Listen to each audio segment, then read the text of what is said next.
Good morning everyone. आज हम करने वाले हैं 11th ऑफ अगस्त 2024 के the Hindu plus Indian express दोनों ही न्यूज़पेपर का एनालिसिस। जो भी आज पहली बार मेरे चैनल पर आए हैं उन सभी का दिल से स्वागत है। मैं आपको बता देना चाहती हूँ आई एम अनु रानी और मैं आपको पढ़ाने वाली हूँ यूपीएससी के लिए डेली करंट अफेयर। अब मैंने ये आप लोगों के लिए इंट्रो तैयार किया है जिसमें मैं आपको बताना चाहती हूँ कि न्यूज़पेपर जो होगा, इस वीडियो का नाम भले ही the Hindu and Indian Express newspaper का एनालिसिस हो, लेकिन इसके अंदर पीआईबी, हिंदुस्तान टाइम्स, यहाँ तक कि जो टाइम्स ऑफ इंडिया होता है, ये लगभग सारे के सारे न्यूज़पेपर से जो भी इंपॉर्टेंट आर्टिकल है उनको अलग अलग कैटेगरीज में बांट कर मैं आप लोगों के लिए लेकर आती हूँ। सुबह सुबह 5 बजे मैं आप लोगों को मिलती हूँ। देखिए हम इस वीडियो का स्ट्रक्चर कैसे बनाते हैं, क्योंकि आप पहली बार आए हैं तो आपको ये पता होना चाहिए। सबसे पहले हम इम्पोर्टेंट आर्टिकल को पढ़ेंगे जो कि यूजुअली यहाँ पर फर्स्ट पेज पे होता है। इससे आप लोगों का समय भी बचेगा। समय कैसे बचेगा, आपको पता चल जाएगा कि मेरा पढ़ाने का स्टाइल क्या है। आपको पसंद आए तो आप आगे कंटिन्यू कर सकते हैं, otherwise you can skip as well. उसके बाद हम प्रीलिम्स प्रैक्टिस क्वेश्चन भी करते हैं। प्रीलिम प्रैक्टिस क्वेश्चन का क्या मतलब है, जो मैं आज आप लोगों को न्यूज पढ़ाऊंगी उसी में से एक सवाल बनाऊंगी कल के लिए, जो कि एक प्रैक्टिस क्वेश्चन होगा। इससे आप लोगों की भी जांच होती रहेगी कि आप कितने ध्यान से पढ़ रहे हैं और कितनी ज्यादा और मेहनत करने की आवश्यकता है। तो ये उस चीज के लिए रखा गया है। उसके बाद हम आगे बढ़ते हैं एनएफएम की तरफ, जो कि क्या है, न्यूज फॉर मेंस, यानी कि वो सब आर्टिकल जो मेन से रेलिवेंट लगते हैं हम एक बारी में उन सभी को पढ़ेंगे सबसे पहले। उसके बाद हम आगे बढ़ेंगे और पढ़ेंगे न्यूज फॉर प्रीलिम्स, यानी कि प्रीलिम्स के लिए जो जो आर्टिकल इंपॉर्टेंट है उन सब को अब हम क्या करेंगे, इस एक कैटेगरी के अंदर, इस कंपार्टमेंट ऑफ वीडियो के अंदर पढ़ने वाले हैं। लास्ट में हम मैपिंग करेंगे, जो भी रेलिवेंट न्यूज आई होगी मैपिंग से उसको हम डेली करते हुए चलेंगे, सो दैट लगभग एक साल में हम लोग प्री से पहले कितनी बार मैपिंग कर चुके होंगे, लगभग 350 बार, और मेन से पहले ऑलमोस्ट मोर देन 450 टाइम्स। तो जब इतने सारी मैपिंग आप कर चुके होंगे, डेली एक एक करके चलते हो, तो मैपिंग आपकी ऑटोमेटिकली स्ट्रॉन्ग हो जाएगी। ये था पूरा इंट्रो और हम स्टार्ट करते हैं आज के पहले आर्टिकल के साथ। देखिए ये आर्टिकल इंपॉर्टेंट दो क्षेत्रों में हो जाता है। कौन कौन से दो क्षेत्र हैं, आराम से जरा एक बार इनको देख लेते हैं। सबसे पहले हम देखेंगे जीएस पेपर 2 में। अब मेंस का जब आप सिलेबस खोलते हैं तो मैं आप लोगों को साथ साथ इस वजह से बताते हुए चलती हूँ ताकि आप ऐसे ही किसी के झांसे में ना आ जाए, यानी कोई अपने जस्ट क्लिक बेट के लिए या अपने आप को जस्ट थोड़ा सा मशहूर करने के लिए आप लोगों को कुछ भी न्यूज पढ़ा रहे हैं जिनके आपको बिल्कुल भी यूपीएससी की प्रिपरेशन में जरूरत नहीं है, आप उस चीज से बच सके। तो मैं इसी वजह से आपको हमेशा साथ साथ बताते हुए चलती हूँ कि ये न्यूज़पेपर का आर्टिकल पढ़ना है तो क्यों पढ़ना है। इसका दूसरा फायदा ये होगा कि कल को जब आपकी प्रिपरेशन पूरी होगी और आप चाहेंगे कि मैं फिजिकली तौर से खुद ही न्यूज़पेपर पढ़ना चाहता हूँ और मुझे किसी की गाइडेंस की, किसी की एक्सप्लेनेशन की, किसी के एनालिसिस की कोई जरूरत नहीं है, तब आप इजिली यहाँ पर आर्टिकल्स को सिलेक्ट भी कर पाएंगे न्यूज़पेपर से।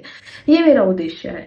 हम देखते हैं ये GS paper 2 and GS paper 4, GS यानी कि जनरल स्टडीज, इन दोनों में इंपॉर्टेंट हो जाता है। कैसे, अगर मैं आपको जीएस पेपर 2 के हिसाब से बताऊं तो हमें पढ़ना होता है पॉलिटी। पॉलिटी में हम देखते हैं हमें हाई कोर्ट्स पढ़ने होते हैं, सुप्रीम कोर्ट पढ़ना होता है, गवर्नमेंट पढ़नी होती है, एग्जीक्यूशन पढ़ना होता है, लेजिस्लेचर पढ़ना होता है। ये सारे के सारे ऐसे पैमाने हैं जो हमें पढ़ने और समझने पड़ते हैं, और साथ ही में इनके गवर्नेंस जो है वो भी इसका एक भाग है। इसके अलावा जब हम जीएस पेपर 4 यानी कि इथिक्स के पेपर में जाते हैं तो इथिक्स के सिलेबस को आप 7 भागों में बांट सकते हो। पहले भाग में लगभग वैल्यूज आती है, फिर एटीट्यूड आता है, फिर आपका जो सिविल सर्विसेज के अंदर में कुछ फंडामेंटल वैल्यूज होनी चाहिए वो सब आती है, फिर लास्ट में हम पर्सनैलिटीज को देखेंगे, फिलोसफी को देखेंगे। ये सब पार्ट आते हैं और इसी में से एक पार्ट होता है जो कि होता है corruption. Right to information is also a part. ठीक है, तो ये 7 ऐसे भाग बन जाते हैं इथिक्स के पेपर के अंदर में। हम देखते हैं कि इथिक्स में इन 7 भागों में से एक पार्ट ऐसा है जो बात करता है करप्शन की। करप्शन क्या है, कैसे रोके, पब्लिक एडमिनिस्ट्रेशन में ये कैसे आता है, ये मुद्दों पे ये बात कर रहा है। तो इस लिहाज से हम देखेंगे तो इस आर्टिकल में दोनों चीजों की बातें हो रही है। इस आर्टिकल में लेजिस्लेशन भी है, यानी कि मनीष सिसोदिया जो कि दिल्ली के डिप्यूटी सीएम रह चुके हैं, उनको गिरफ्तार कर लिया जाता है ईडी के द्वारा आज से 1 साल पहले। और ईडी कौन होता है, इन्फोर्समेंट डायरेक्टरेट। तो ये भी एक ऑर्गेनाइजेशन आ जाती है जीएस पेपर 2 में। जब हम बात करते हैं यहाँ पर हमारी खुद की इंडिया की एज अ, जब ऑर्गेनाइजेशन की, कौन सी ऑर्गेनाइजेशन ऐसी है जो कि कॉन्स्टिट्यूशनल बॉडीज है, कौन सी ऑर्गेनाइजेशन ऐसी हैं जो कि नॉन कॉन्स्टिट्यूशनल बॉडी है, शेड्यूल बॉडीज है, ये सब इसमें आ जाता है। सबसे पहले तो हम देखते हैं ईडी होता क्या है और मनीष सिसोदिया जी को यहाँ पर गिरफ्तार क्यों किया गया था। हालांकि आर्टिकल में बेशक इतनी बातें ना बताई हूँ, लेकिन जब आपका बेस मजबूत होगा, जब मैं आपको थोड़ा सा बैकग्राउंड दूंगी तो आपके लिए चीजों को समझना आसान रहेगा। एक डेप्थ नॉलेज आपकी बनेगी, गहरी आपकी जो पकड़ है चीजों पे वो हो पाएगी। तो चलिए थोड़ा सा टाइम देते हैं और समझते हैं कि सुप्रीम कोर्ट ने जिन मनीष सिसोदिया जी को अभी बेल ग्रांट की है उनके साथ में हुआ क्या था, उनको जेल में जाना क्यों पड़ा था। देखिए, इनके ऊपर ईडी के द्वारा, एनफोर्समेंट डायरेक्टरेट के द्वारा ये इल्जाम लगाया जाता है कि इन्होंने दिल्ली की जो एक्साइज पॉलिसी दिल्ली गवर्नमेंट के द्वारा यहाँ पर लाई गई थी इन 2020 और उसके बाद उसको स्क्रैप भी कर लिया गया, वापस भी लाया गया, उसमें इनके द्वारा करप्शन किया गया था।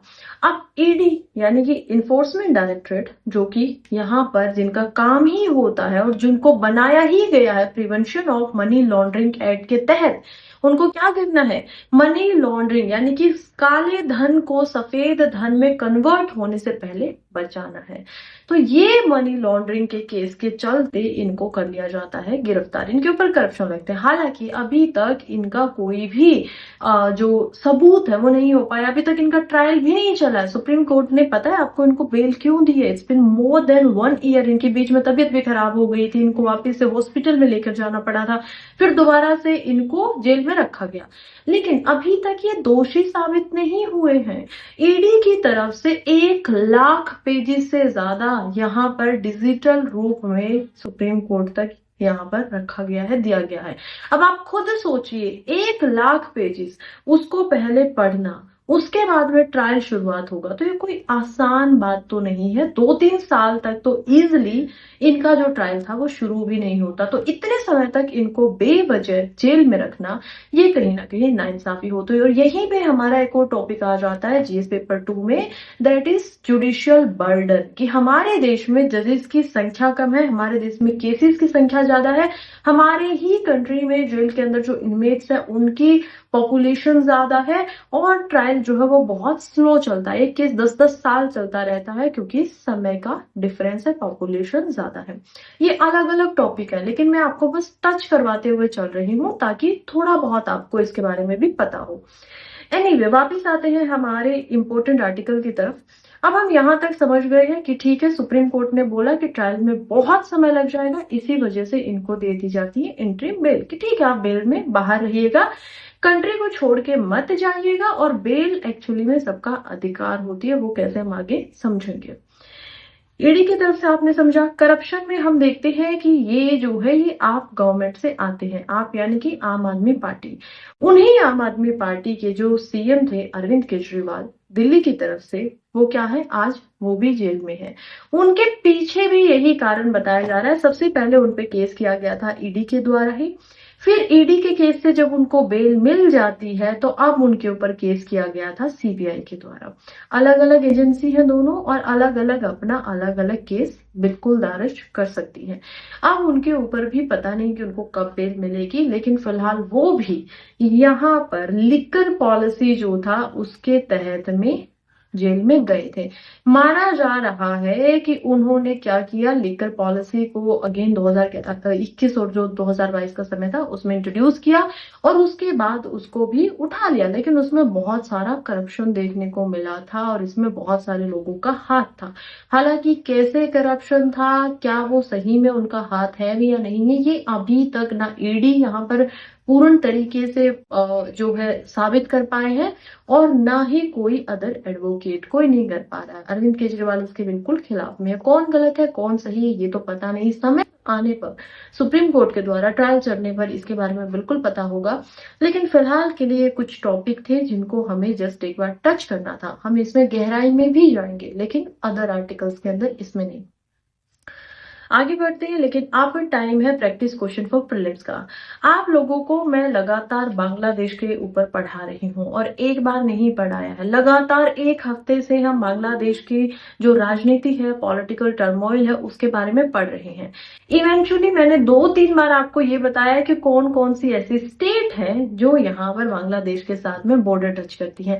आज आपका टेस्ट है, ऐसे सवाल आते हैं, आप लोगों को यकीन नहीं होगा, इजी लगेगा, लेकिन 2024 के प्रीलिम्स में ये तक सवाल पूछा गया था कि यहाँ पर कौन सी दो ऐसी कंट्रीज हैं जो अपना सबसे बड़ा बॉर्डर शेयर करती है। उसमें कुछ ऑप्शन थे, इंडिया चाइना का दिया हुआ था, यूएसए कनाडा का दिया हुआ था। तो ये मैपिंग के कुछ भाग है जो आने चाहिए, और इजिली आपको 2 नंबर इस सवाल में मिल सकते थे, because it is USA Canada. थोड़ा बहुत आप अगर अंदाजा लगाते, कॉमन सेंस लगाते, तो बिल्कुल होने वाला क्वेश्चन था, आसान सवाल था। तो ऐसा नहीं है कि हमेशा मुश्किल ही सवाल आते हैं, कुछ आसान सवाल भी आते हैं, तो आसान सवाल को बिल्कुल भी नहीं छोड़ना। अब आप लोग जल्दी से मुझे बता दीजिए कि इन 5 में से पहला क्या है? वेस्ट बंगाल, दूसरा असम, तीसरा Meghalaya, Tripura and last is Mizoram. In 5 state में से ऐसी कौन सी स्टेट या यूनियन टेरिटरीज है जो इंडिया के साथ में बांग्लादेश के इंडिया की स्टेट है और बांग्लादेश के साथ में बॉर्डर शेयर करती है? इनमें से या तो डी ऑप्शन होगा, या ए होगा, बी होगा, सी होगा। डी बोलता है ऑल 5, ए बोलता है ओनली 2, ओनली 3, ओनली 4। जल्दी से आंसर बता दीजिए। देखिए आंसर इसका यहां पर आप समझ सकते हैं। आंसर अगर मैं देखूं तो ये हमारा बांग्लादेश हमें दिखाई दे रहा है, जो कि हमारा नेबर है, राइट। इस बांग्लादेश में हम 8 स्टेट को देख पाते हैं। इस बांग्लादेश में एक स्टेट है रंगपुर के नाम से, दूसरी स्टेट है मयमनसिंह के नाम से, तीसरी स्टेट है साहिलिट, नेक्स्ट हम देखेंगे चिटोंगंग, बरिसाल, कुलाना, ढाका जो कि इसकी कैपिटल है, एंड राजशाही।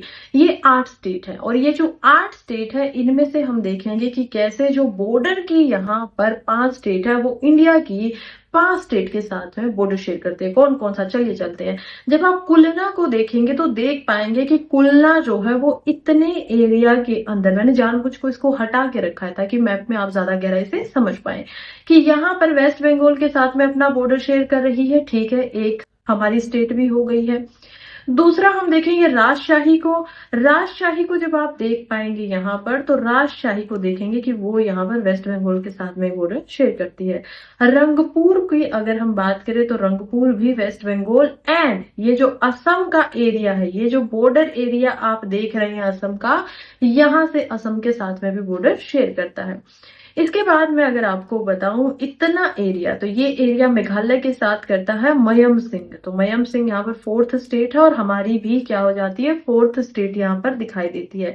इसके बाद त्रिपुरा के साथ में सहेलियट जो कि बांग्लादेश की स्टेट है, और यहाँ पर मिजोरम के साथ में चिटोंगंग ये शेयर करती है। तो टोटल हम देखेंगे कि आंसर क्या होना चाहिए था, ऑप्शन डी ऑल 5, क्योंकि यही 5 स्टेट है, वेस्ट बंगाल, असम, मेघालय, त्रिपुरा एंड मिजोरम, जो कि क्या करती हैं, बांग्लादेश के साथ में बॉर्डर शेयर करती है। नाउ इंपॉर्टेंट फैक्ट, इंडिया का जो सबसे बड़ा बॉर्डर शेयर करता है, अगर हम कंपेयर करें इंडिया की लैंड बाउंड्री को, जो कि पाकिस्तान, चाइना, अफगानिस्तान से भी लगता है ऊपर, तो उनमें सबसे बड़ा जो बॉर्डर है, आपको शायद थोड़ा बहुत लगे किसी किसी को भी चाइना हो सकता है, लेकिन बांग्लादेश के साथ ही इंडिया का सबसे बड़ा बॉर्डर जो है वो शेयर होता है। तो ये एक फैक्ट है जो आपको याद रखना चाहिए।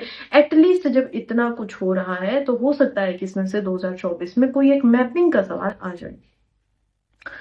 इसको याद रखने की कुछ ट्रिक है। आई नो थोड़ा कंफ्यूजिंग हो सकता है, बहुत सारा आप लोगों को पढ़ना होता है, मैं जानती हूँ, इसीलिए ट्रिक लेके आई हूँ। आप बेशक इस ट्रिक को बिना सोचे समझे अपनी जो प्रीलिम्स की आपकी फैक्ट बुक होती है, एक नोट्स होते हैं प्रीलिम्स के लिए, बिल्कुल अलग से उनमें लिख लीजिए।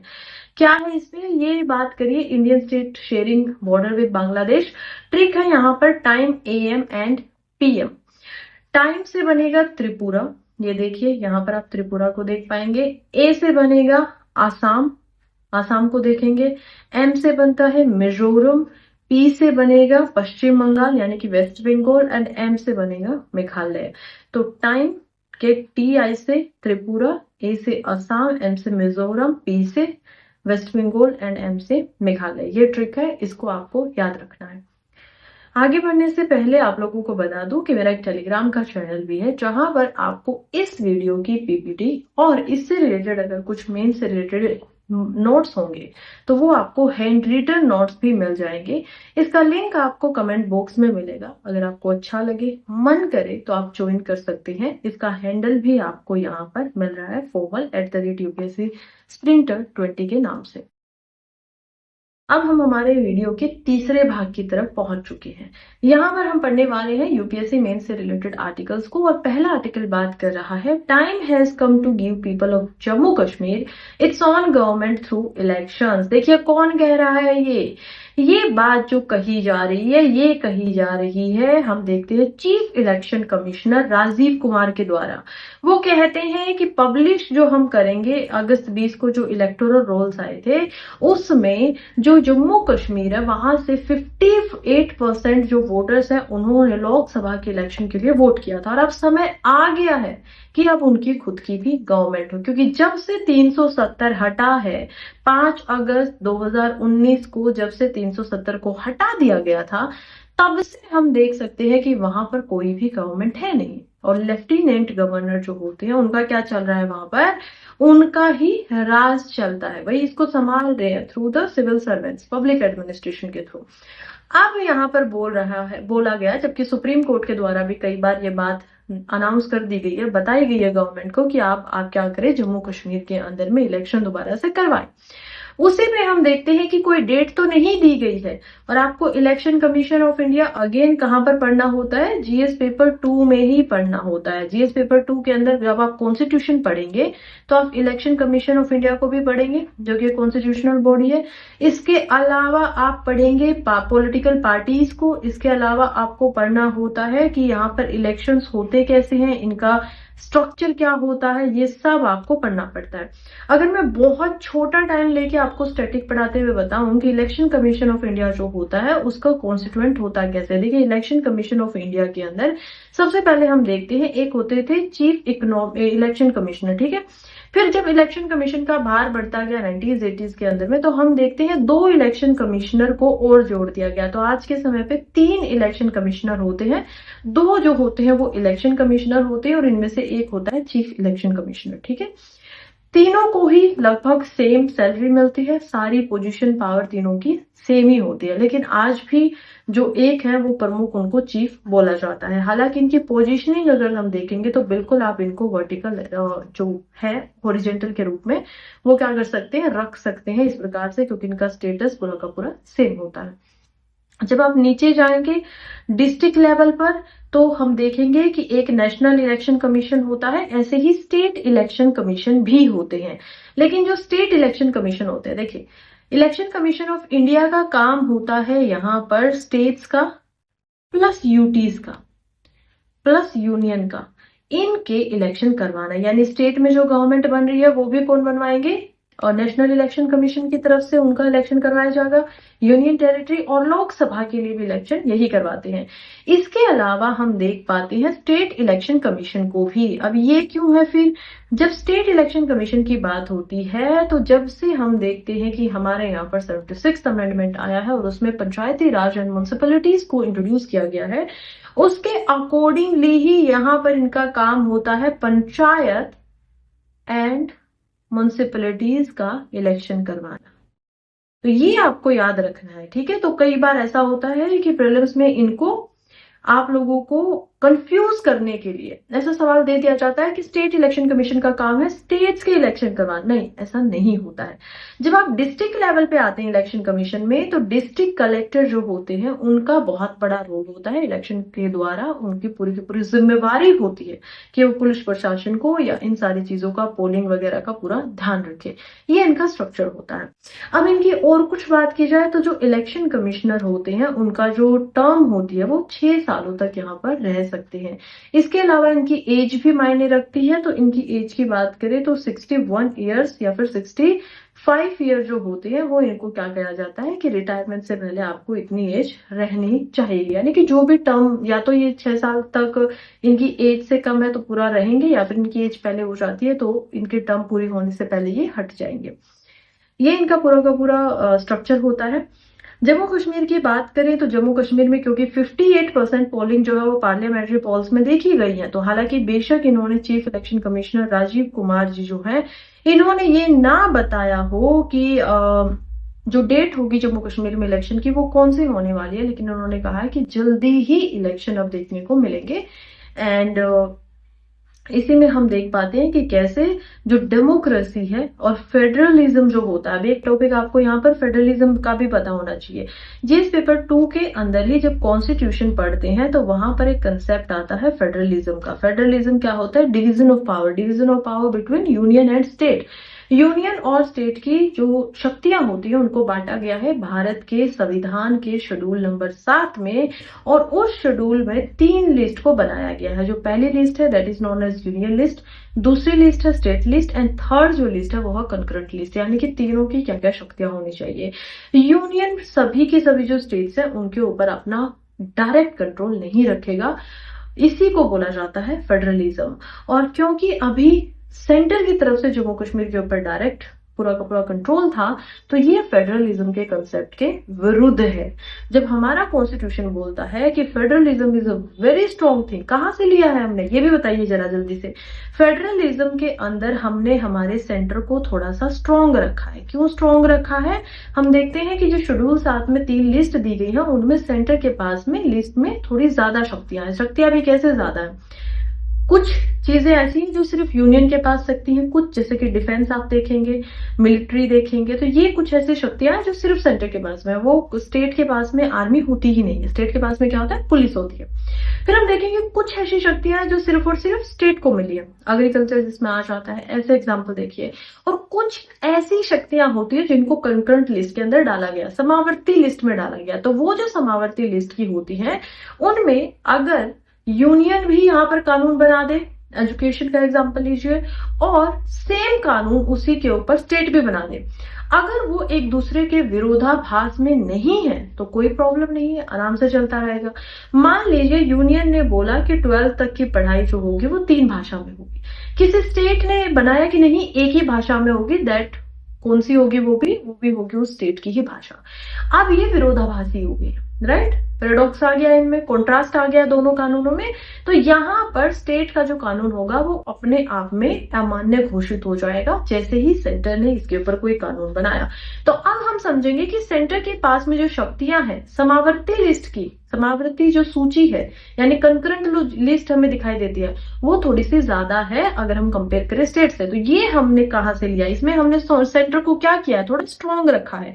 ये हमने लिया है कनाडा के जो कॉन्स्टिट्यूशन है वहां से। वहां क्या होता है कि सेंटर जो होता है थोड़ा सा स्ट्रॉन्ग होता है और उसके बाद में स्टेट्स होती है। यूएसए में देखें तो ऐसा हमें कंसेप्ट दिखाई नहीं देता है। यूएसए में जो सेपरेशन ऑफ पावर है वो काफी ज्यादा विजिबल है, डिवीजन काफी दिखाई देता है। तो ये अब आप लोगों को कंसेप्ट समझ में आ गया है कि अगर जम्मू कश्मीर के अंदर में इलेक्शन नहीं करवाए जाते तो क्या किया जा रहा है? फेडरलिज्म के विरुद्ध कोई कार्य हो रहा है। लेकिन अब अगर इलेक्शन करवाए जा रहे हैं तो सारी चीज ठीक है, कॉन्स्टिट्यूशन के साथ में चल रही है। और हम एक ऐसी कंट्री हैं, अब देखिए आपने नेशन का कंसेप्ट कभी समझा है? कि हम बोल तो देते हैं हमारा राष्ट्र है भारत, लेकिन आप समझते हैं कि राष्ट्र होता क्या है? किसी भूभाग को, किसी लैंडस्केप को राष्ट्र नहीं बोला जाता है, नेशन नहीं बोला जाता है। नेशन का मतलब होता है एक ऐसी आइडेंटिटी जिससे जितने भी लोग उस जोग्राफिकल एरिया में रह रहे हैं वो सब के सब उससे आइडेंटिफाई खुद को करते हो। क्या इंडिया में कोई एक ऐसी भाषा है जो सब बोलते हैं? नहीं है, right? Every each citizen of India, क्या वो सब के सब एक भाषा बोलते हैं? इंडिया में तो दुनिया की सबसे जो एक कंट्री होती है सबसे ज्यादा भाषा बोलने वाली कंट्री है, तो नहीं, ये तो नहीं है। क्या इंडिया में कोई एक धर्म है? कोई एक धर्म भी नहीं है, रिलीजन भी नहीं है। रिलीजन भी यहाँ पर बहुत सारे हैं। अच्छा, तो कोई कास्ट होगी? कास्ट भी कोई नहीं है। एक स्टेट में बहुत सारी कास्ट है, बल्कि मैम अभी तो सुप्रीम कोर्ट ने बोला है कि आप सब क्लासिफिकेशन कर सकते हैं, यानी भी बहुत सारी है। तो ऐसी क्या चीज है? क्या कोई कपड़ा है ऐसा जो सब एक जैसा पहनते हैं, लाइक साड़ी, ऐसा कुछ है? नहीं, ये भी नहीं है। तो ऐसी क्या चीज है जो इंडिया को राष्ट्र बनाती है? जब हम कहते हैं कि we the citizen of India, हमारा नेशन के प्रति हम अच्छी अपनी जो है वो पूरी की पूरी मर्यादा रखेंगे, सोच रखेंगे, एक जिम्मेवार नागरिक होने का कर्तव्य निभाएंगे। किसके लिए? अपने राष्ट्र के लिए। तो क्या है जो हमें राष्ट्र बनाती है? देखिए, हमें राष्ट्र एक ही चीज बनाती है, यानी हर इंसान के लिए वो बिल्कुल कॉमन होती है। अगर मैं आपको एग्जांपल दूं पाकिस्तान जैसे देशों का, जो कि रिलीजियस कंट्री है, उनको नेशन बना रहा है उनका इस्लाम, उनका रिलीजन। इजराइल को देख लीजिए, इजराइल में हम देखते हैं कैसे ज्यूइज्म जो है वो उनको एक नेशन बनाता है। यूएसए को अगर आप इंडिया को लेंगे, ये दो ऐसी कंट्री है, इनके साथ में और भी ऐसे एग्जांपल होंगे। ये कंट्री ऐसी होती है जिनको नेशन बनाता है इनका कॉन्स्टिट्यूशन, इनका संविधान। तो हमारा जो संविधान है वो हर इंसान के लिए जो इस देश का सिटीजन है बिल्कुल कॉमन है। और वही एक ऐसी चीज है जो हमें इवॉल्व करना चाहती है। कहां से? एक ट्रेडिशनल स्टेट से एक मॉडर्न स्टेट के अंदर हम इवॉल्विंग स्टेट है। हम क्या करें? लगातार बदलते जा रहे हैं। और हमारा मार्गदर्शन कौन कर रहा है? जैसे श्री कृष्ण ने अर्जुन का मार्गदर्शन किया था गीता के समय और महाभारत का जब युद्ध हो रहा था, वैसे ही हमारा जो संविधान है वो हमारा मार्गदर्शन करता है एक मॉडर्न स्टेट बनने में।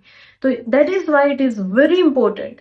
तो ये पूरा का पूरा जो कंसेप्ट है, हम क्यों हमें संविधान में जो लिख रखा है उसके ऊपर चलना चाहिए, ये उसकी आप लोगों को आप क्या मिल गई है? एक्सप्लेनेशन मिल गई है। आगे बढ़ते हैं नेक्स्ट आर्टिकल की तरफ, जो कि बात कर रहा है 4 नॉमिनीज को यहाँ पर बैंक अकाउंट में दिया जा सके, ऐसा एक बिल लेकर आया गया है लोकसभा के अंदर। अब ये लोकसभा में जो बिल है इसको इंट्रोड्यूस किया गया है, जो कि बदलाव करना चाहता है किसके अंदर? बैंकिंग सेक्टर के अंदर। ये कहते हैं कि बैंकिंग जो सेक्टर होते हैं ना, उसमें आप नॉमिनी एक ही को भर सकते हो, लेकिन ऐसा नहीं होना चाहिए। अब क्या किया जा रहा है कि ये जो कानून है इसमें बदलाव करके यहाँ पर जो ऑप्शन ऑफ नेमिंग अप है उसको 4 कर दिया जाए, 4 कर दिया जाए। That is saying. तो कौन लेकर आया है? देखिए, ये जो बिल है फाइनेंस मिनिस्ट्री इसको सोर्स कर रही है और ये कह रही है कि इससे गवर्नेंस के जो स्टैंडर्ड होंगे, खास करके इंडिया के बैंक्स में, और रिजर्व बैंक ऑफ जो इंडिया होंगे, ये क्या करेंगे? रिपोर्ट्स करेंगे बैंक को, बताएंगे कि आज से आप अपना जो स्टैंडर्ड होता है, नॉमिनी का जो फॉर्म होता है, बैंक अकाउंट खोलने के लिए किसी बैंक में जाते हैं, वहां पर आपको एक फॉर्म दिया जाता है, उस फॉर्म को आप भरते हैं। अब उसमें ऑप्शन दिया जाएगा 4 नॉमिनीज का।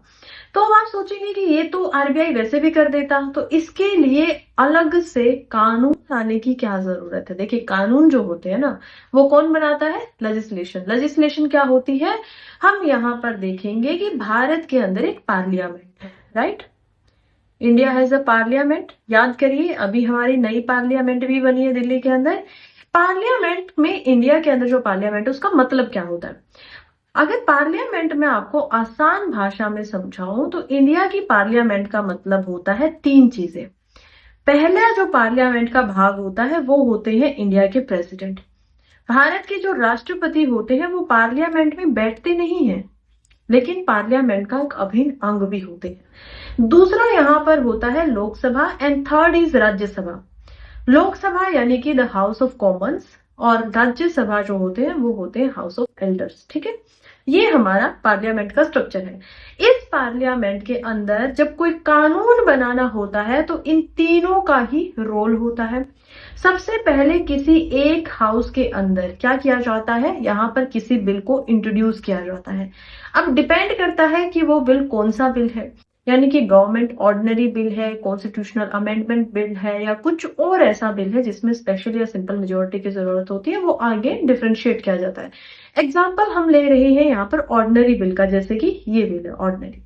अब ये जरूरी नहीं है इसको, क्योंकि बैंकिंग से रिलेटेड है, मनी से रिलेटेड भी हो सकता है, तो ये स्पीकर पे डिपेंड करेगा कि इसको ऐसा मनी बिल लेना है या नहीं लेना है। वैसे इतना जब हमें सामने से दिखाई दे रहा है तो अभी तक समझ में आ रहा है कि नहीं, ये ऑर्डिनरी बिल ही लग रहा है, फाइनेंस बिल या मनी बिल नहीं लग रहा है। अब हम देखेंगे कि कैसे लोकसभा के अंदर जब इस बिल को इंट्रोड्यूस किया जाता है तो मान लीजिए अब क्या किया जाएगा, इसको पास किया जाएगा, इस पे वोटिंग होगी, रीडिंग होगी, पहले इस बिल को क्लोज बाय क्लोज पढ़कर सभी को सुनाया जाएगा।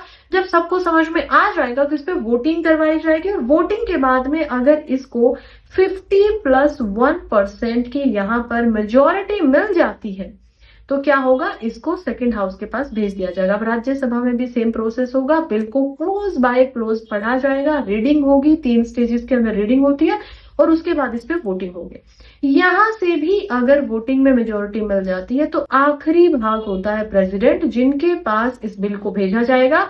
प्रेसिडेंट के पास ऑप्शन होते हैं कि वो बिल को नकार दे, वो बिल को एक्सेप्ट कर ले या फिर वो बिल को रिटर्न कर दे कि इसके ऊपर दोबारा से सोचिए विचारिए, कुछ संशोधन कीजिए, वापस से भेज सकते हैं। अगर प्रेसिडेंट इसको हाँ कर देते हैं तो ये बिल बन जाता है एक्ट, और जो भी इसमें लिखा है वो उसी दिन से लागू हो जाता है। वो डिपेंड करता है कि बिल के अंदर कोई एक्स्ट्रा लागू होने की, इंप्लीमेंट होने की डेट तो नहीं दी गई है। अगर नहीं दी गई है तो उसी दिन से लागू हो जाएगा। अगर प्रेसिडेंट इसको मना कर देते हैं तो बिल यहीं पे खत्म हो जाता है, कोई कानून नहीं बनता है।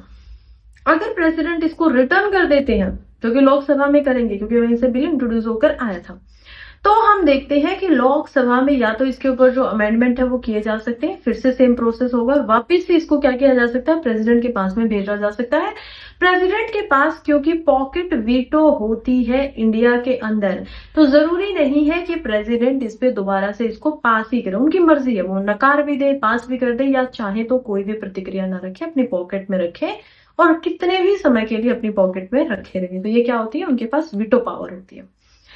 अब हम देख रहे हैं कि ये जो पार्लियामेंट है इसका काम यहाँ पर क्या है, इनका काम है लेजिस्लेशन करना, कानून बनाना। क्या ऐसे कानून रहे हैं जो कि अभी तक बैंकिंग से रिलेटेड बनाए गए थे? ठीक है, ये तो एक छोटा सा कॉन्सेप्ट है, ये लागू हो जाएगा तो बस एक फॉर्म के अंदर यहाँ पर नॉमिनी भरने की जो बात है वो चेंज हो जाएगी। इससे फायदा क्या होगा कि जो भी इंडिविजुअल है वो एक से ज्यादा नॉमिनी को भर पाएंगे, जैसे कि अलग अलग जगह होता है। आप किसी को अपनी डेथ के बाद में कुछ परसेंटेज ऑफ जो अपनी मनी है वो बांटना चाहते हैं, इट कैन बी एनीवन।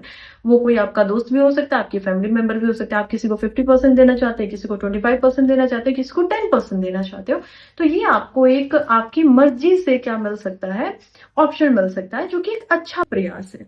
अब हम देखते हैं कि देखिए जब बैंकिंग की बात की जा रही है ना, तो यहाँ पर बैंकिंग लॉज अमेंडमेंट बिल लेकर आया गया जिसका नाम है 2024, और इसको इंट्रोड्यूस ही किया गया है minister of state for finance Pankaj Chaudhary के द्वारा। ठीक है, यहाँ पर अमेंडमेंट किया जाएगा चारों कानूनों में। सबसे पहले आरबीआई एक्ट 1934 में, जो कि सबसे पुराना एक्ट है, 1934। इंडिपेंडेंस नहीं मिली थी अभी तक अंग्रेजों के समय में। चलिए छोटा सा एक फैक्ट बनाती हूँ, आरबीआई जो है वो एक्चुअली में अंग्रेजों के द्वारा ही बनाया गया था। रिजर्व बैंक ऑफ इंडिया और ब्रिटिश इंडिया उसको तब बोला जाता था। इसका काम क्या था कि इंडिया के अंदर से जो पैसा मिल रहा है हम उसको पहले इंडिया के ही बैंक में इकट्ठा करेंगे और फिर वहां से उसको ब्रिटेन में भेजेंगे। तो ये उस पर्पज के लिए बनाया गया था, जिसको हमने बाद में, ये प्राइवेट बैंक था क्योंकि कंपनी का बैंक था, इसी को हमने बाद में क्या किया, जब जवाहरलाल नेहरू आते हैं तो इसी का नेशनलाइजेशन कर दिया जाता है, जिसको नेशनलाइजेशन ऑफ बैंक भी बोला जाता है। और उसमें हम देखते हैं कि आरबीआई की जो शक्तियां थी उनको बढ़ा दिया जाता है। किससे बढ़ाया जाता है, इससे अगले एक्ट के साथ में, ये एक्ट था बैंकिंग रेगुलेशन एक्ट ऑफ 1949। इससे पहले आरबीआई के पास आज जितना आरबीआई स्ट्रॉन्ग है उतना स्ट्रॉन्ग इससे पहले नहीं होता था। आज आरबीआई बहुत स्ट्रॉन्ग है, हर पूरे के पूरे जितने भी बैंक, जितनी भी नॉन बैंकिंग फाइनेंस कंपनी जो भी इंडिया में है उन सब को रेगुलेट, उन सबको नियमित करने का जो नियमावली होती है वो कौन करता है, आरबीआई बनाता है। बहुत स्ट्रॉन्ग है, लेकिन एक समय पे आरबीआई काफी कमजोर होता था। जब इसको नेशनलाइज कर दिया गया, जब हम देखते हैं यहाँ पर इसके बाद में एक ये एक्ट लाया गया था, banking regulation of India act, और इसके तहत में इसको काफी ज्यादा पावर मिल गई थी। फिर हम देखते हैं एक और एक्ट लाया जाता है जो कि होता है the state bank of India act 1955, जिसके तहत में स्टेट बैंक ऑफ इंडिया को यहाँ पर क्या किया जाता है, इंट्रोड्यूस किया जाता है। उसके बाद एक्ट लाया जाता है the banking companies acquisition and transfer of undertaking act 1970, और लास्ट में हम देखते हैं banking companies acquisition and transfer of act 1980, जो कि अगेन इनको और ज्यादा पावरफुल बना देता है। तो इन सभी में अमेंडमेंट करना पड़ेगा, ये कानून लाना पड़ेगा और आरबीआई को इतनी पावर देनी पड़ेगी और ज्यादा, और तब हम देखेंगे कि इसमें क्या होगा। जो भी अनक्लेम्ड डिविडेंड्स होते हैं, शेयर्स होती हैं, इंटरेस्ट होती है, उनको भी यहाँ पर एक और इसमें रखा गया है कि एजुकेशन के ऊपर और प्रोटेक्शन फंड के ऊपर इस्तेमाल में किया जाएगा। वैसे ये पहली बार नहीं किया जा रहा है, इसको पहले भी इंट्रोड्यूस किया गया। देखिए कई बार क्या होता है, मान लीजिए मैं एक इंसान हूं, मैंने अपने जीवन में बहुत सारे शेयर्स, म्यूचुअल फंड्स खरीद लिए हैं, लेकिन मैंने एक गलती की, मैंने ये गलती कर दी है कि मैंने अपने जीवन काल में किसी को नॉमिनी नहीं बनाया। अब नॉमिनी नहीं बनाया तो जब कल को मेरी डेथ हो जाएगी तो वो जो पैसा है, शेयर्स है, उसको कुछ समय के लिए 7 साल 10 साल के लिए एक मेरे ही बैंक अकाउंट में रखा जाएगा। और जब किसी के द्वारा भी उसको क्लेम नहीं किया जाता है, मेरी तरफ से मेरे जो बच्चे होंगे अगर वो नहीं आते हैं, कोई फैमिली मेंबर अदर नहीं आता, तो उनको क्लेम नहीं करते हैं, उनको पता ही नहीं होता है, उस पैसे को फिर क्या किया जाएगा, जो इन्वेस्टर होते हैं, समझ रहे हैं आप, जैसे मैं एक इन्वेस्टर थी, मैंने इन्वेस्ट किया, ऐसे ही उनकी एजुकेशन के ऊपर खर्च किया जाएगा। ये भी एक स्कीम है जिसको अगेन इस पे फिर से एम्फेसिस किया गया है। तो ये प्रीलिम्स के लिए इंपॉर्टेंट हो जाता है। और इसको क्या बोला जा रहा है, the investor education and protection fund, जो कि इंडिविजुअल्स को क्लेम करने में जो उनके ट्रांसफर होते हैं, रिफंड्स होते हैं, ये सब क्या होता है, इनकी सबकी जागरूकता और पढ़ाई उनकी उसी पैसे से करवाई जाएगी। नेक्स्ट आर्टिकल की तरफ बढ़ते हैं, जो कि है अगेंस्ट अनफ्रीडम। देखिए ये एक इंपॉर्टेंट आर्टिकल तो है। ये क्या होते हैं, एडिटोरियल होते हैं। तो इन एडिटोरियल में क्या होता है कि ये जो ऑथर है, जैसे कि यहाँ पर मेनका गुरुस्वामी इस आर्टिकल को लिख रही हैं, और ये क्या करते हैं, अपने व्यूज को लिखते हैं। अपना व्यूज, इनका क्या व्यूज है, ये जो आर्टिकल लिख रही है ये बात कर रही है सुप्रीम कोर्ट की वर्डिक्ट की, जो कि मनीष सिसोदिया के केस में की गई है, उनको बेल दी गई है। Now she is saying that it is a very positive thing कि उनको बेल दी गई है। और बेल का कंसेप्ट इंडिया के अंदर क्या है और कैसे है, ये उसको पूरी तरीके से डिफाइन कर रही है। इसके अलावा ये भी बताती है कि कितनी पॉजिटिव बात है और क्यों ये पॉजिटिव बात हो जाती है।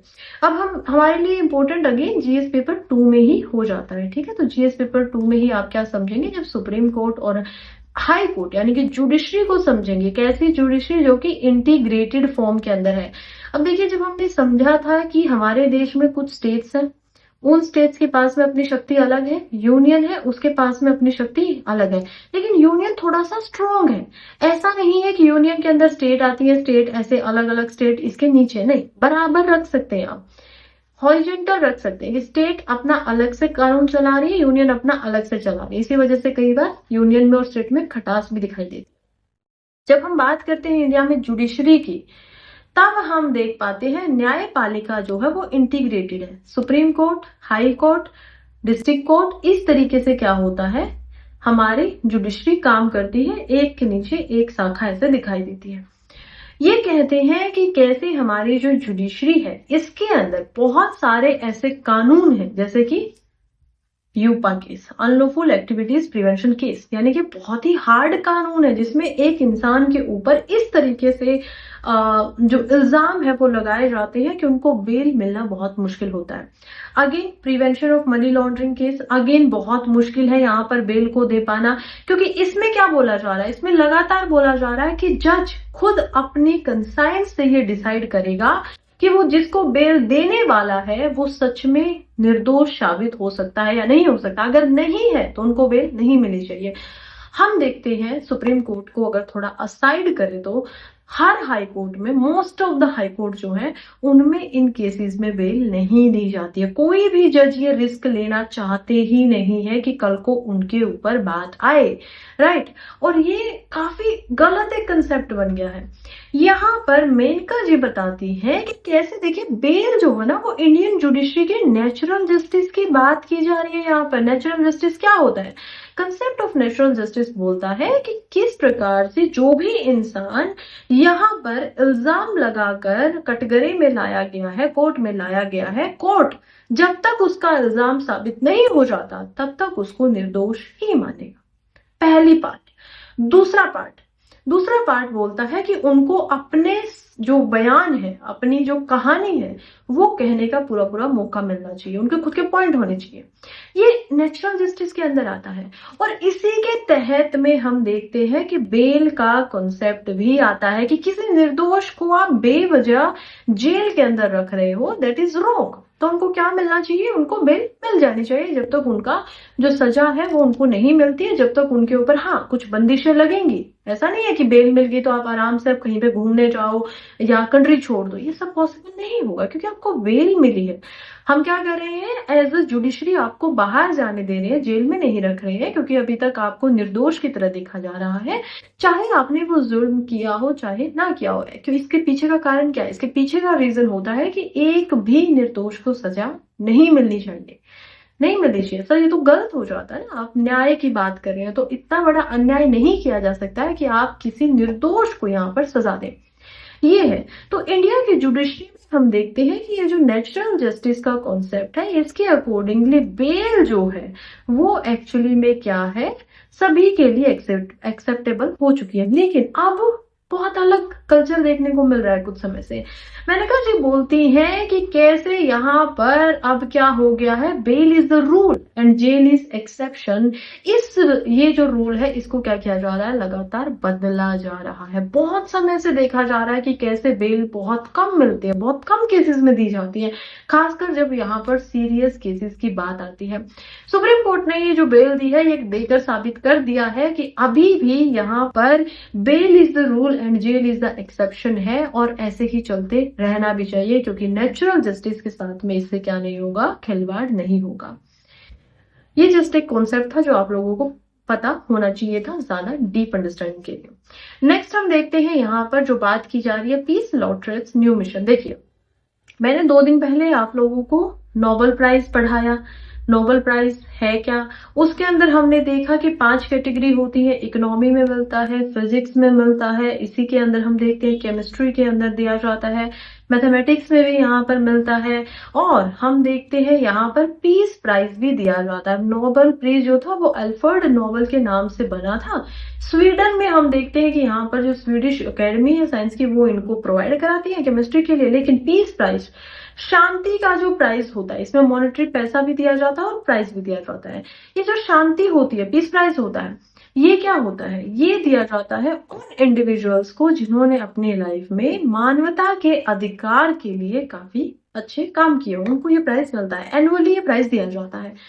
तो यहीं पर ये प्राइज जो है ये दिया गया था मोहम्मद यूनिस को। मोहम्मद यूनिस को आप देखेंगे तो ये 84 ईयर ओल्ड पॉलिटिशियन की तरह यहाँ पर दिखाई देते हैं, जिनको बांग्लादेश की इंटरिम गवर्नमेंट संभालने के लिए वहां के जो छात्र हैं प्रोटेस्ट पे उतरे हुए थे उन्होंने नॉमिनेट किया। मतलब बोला कि इन्हीं को आप सरकार अभी संभालिएगा, इलेक्शन होने से पहले, इलेक्शन जो होंगे जब सरकार बनेगी तो ठीक है, कोई दिक्कत नहीं है। इनके बारे में बात करें तो इनका नया मिशन है क्या, इनका पहले क्या मिशन था, इनकी स्टोरी क्या है, वो जरा हम थोड़ा सा देख लेते हैं। वैसे तो ये हो सकता है कि अब अपनी दोबारा से गवर्नमेंट में परमानेंट ही आ जाए, तो इसलिए थोड़ा बहुत इनके बारे में जानते हैं। देखिए मोहम्मद यूनिस की जब मैं बात कर रही हूँ तो ये एक ऐसे इंडिविजुअल थे जो जब यहाँ पर 1971 के अंदर बांग्लादेश बन रहा था, पता है ना आपको कि ईस्ट पाकिस्तान था बांग्लादेश पहले, फिर वेस्ट पाकिस्तान से आजादी लेने के बाद 1971 में जब उन्होंने वॉर ऑफ फ्रीडम लड़ी, उसके बाद में वो क्या बन जाते हैं, बांग्लादेश बन जाते हैं। बांग्लादेश मतलब लैंड ऑफ बांग्ला, यानी बांग्ला बोलने वाले लोगों की जमीन। जब बांग्लादेश बन रहा था तब इस समय पे ये क्या कर रहे थे, इकोनॉमिक्स की पढ़ाई कर रहे थे, और बांग्लादेश में ये नहीं थे, ये स्टडी कर रहे थे यहाँ पर, ये स्टडी कर रहे थे इकोनॉमी में। और इकोनॉमी में जब ये स्टडी करते हैं तो उसके बाद में आकर जब ये अपनी कंट्री में आते हैं, लगभग 2006-07 में ये बहुत ही ज्यादा एक्टिव हो जाते हैं पॉलिटिक्स में। पॉलिटिक्स में पहले भी एक्टिव थे, लेकिन इस समय पे और भी ज्यादा एक्टिव इनको देखा जाता है। इन्होंने 2006 से 9 तक भी केयर टेकर गवर्नमेंट चलाई थी। उसके बाद में, इसके बाद में 2009 में जब शेख हसीना आती है, अब शेख हसीना की स्टोरी में आप लोगों को पहले ही बता चुकी हूँ, उनके फादर जो मुजम्मल रहमान थे उन्होंने बांग्लादेश में एज ए पहले अपनी गवर्नमेंट बनाई। उस गवर्नमेंट को जब वेस्ट पाकिस्तान के द्वारा रिजेक्ट कर दिया जाता है तो हम देख पाते हैं कि कैसे वो क्या करते हैं, वो विरोध कर देते हैं, विरोध करते हैं एक अलग देश बनाने का। उस विरोध में उनका साथ इंडिया की इंदिरा गांधी जी जो प्रधानमंत्री थी वो भी देती है, मुक्ति बहिनी वो बनाती है, सोल्जर्स बनाती है, उनको ट्रेनिंग देती है, गोरिल्ला वारफेयर सिखाती है। इसमें काफी सारे देश आ जाते हैं, यूएसए पाकिस्तान की तरफ खड़ा हो जाता है, रशिया आकर फिर इंडिया की तरफ खड़ा हो जाता है। ये पूरी कहानी चल रही है 1971 की, 7-8 महीने तो ये कहानी चलती रहती है। और हम देखते हैं कि मुजम्मल रहमान बांग्लादेश के पहले प्रधानमंत्री जो थे वो बन जाते हैं। सडनली 3 साल के बाद ही 1975 में आर्मी के कुछ सोल्जर्स के द्वारा उनकी पूरी फैमिली को मार दिया जाता है, एक्सेप्ट शेख हसीना और उनकी छोटी बहन रेहाना हसीना। ये दोनों उस समय पे कंट्री से बाहर थी, लंदन में थी, अपनी पढ़ाई कर रही थी, और यही शायद इनका सौभाग्य था कि ये वहां पर बच गई। इसके बाद ये वापस आती है अपने ही देश में। जब दोबारा से मिलिट्री का कूप करवाया जाता है तो ये यहाँ पर क्या करती है, 2009 में आकर यहाँ पर प्राइम मिनिस्टर बनती है, लड़ती हैं, और लोगों को बहुत ही लोकप्रिय भी होती है, बहुत प्यारी लगती है। आज के समय पे जो स्थिति है वो तब नहीं थी। ये बड़ी प्यारी लगती है, बहुत अच्छा काम भी करती है। इकोनॉमिक लेवल पे ये जो पर कैपिटा यहाँ पर हम देखेंगे लोगों की, उनको इंडिया की पर कैपिटा से भी ज्यादा बढ़ा देती है। काफी इन्होंने योगदान दिया।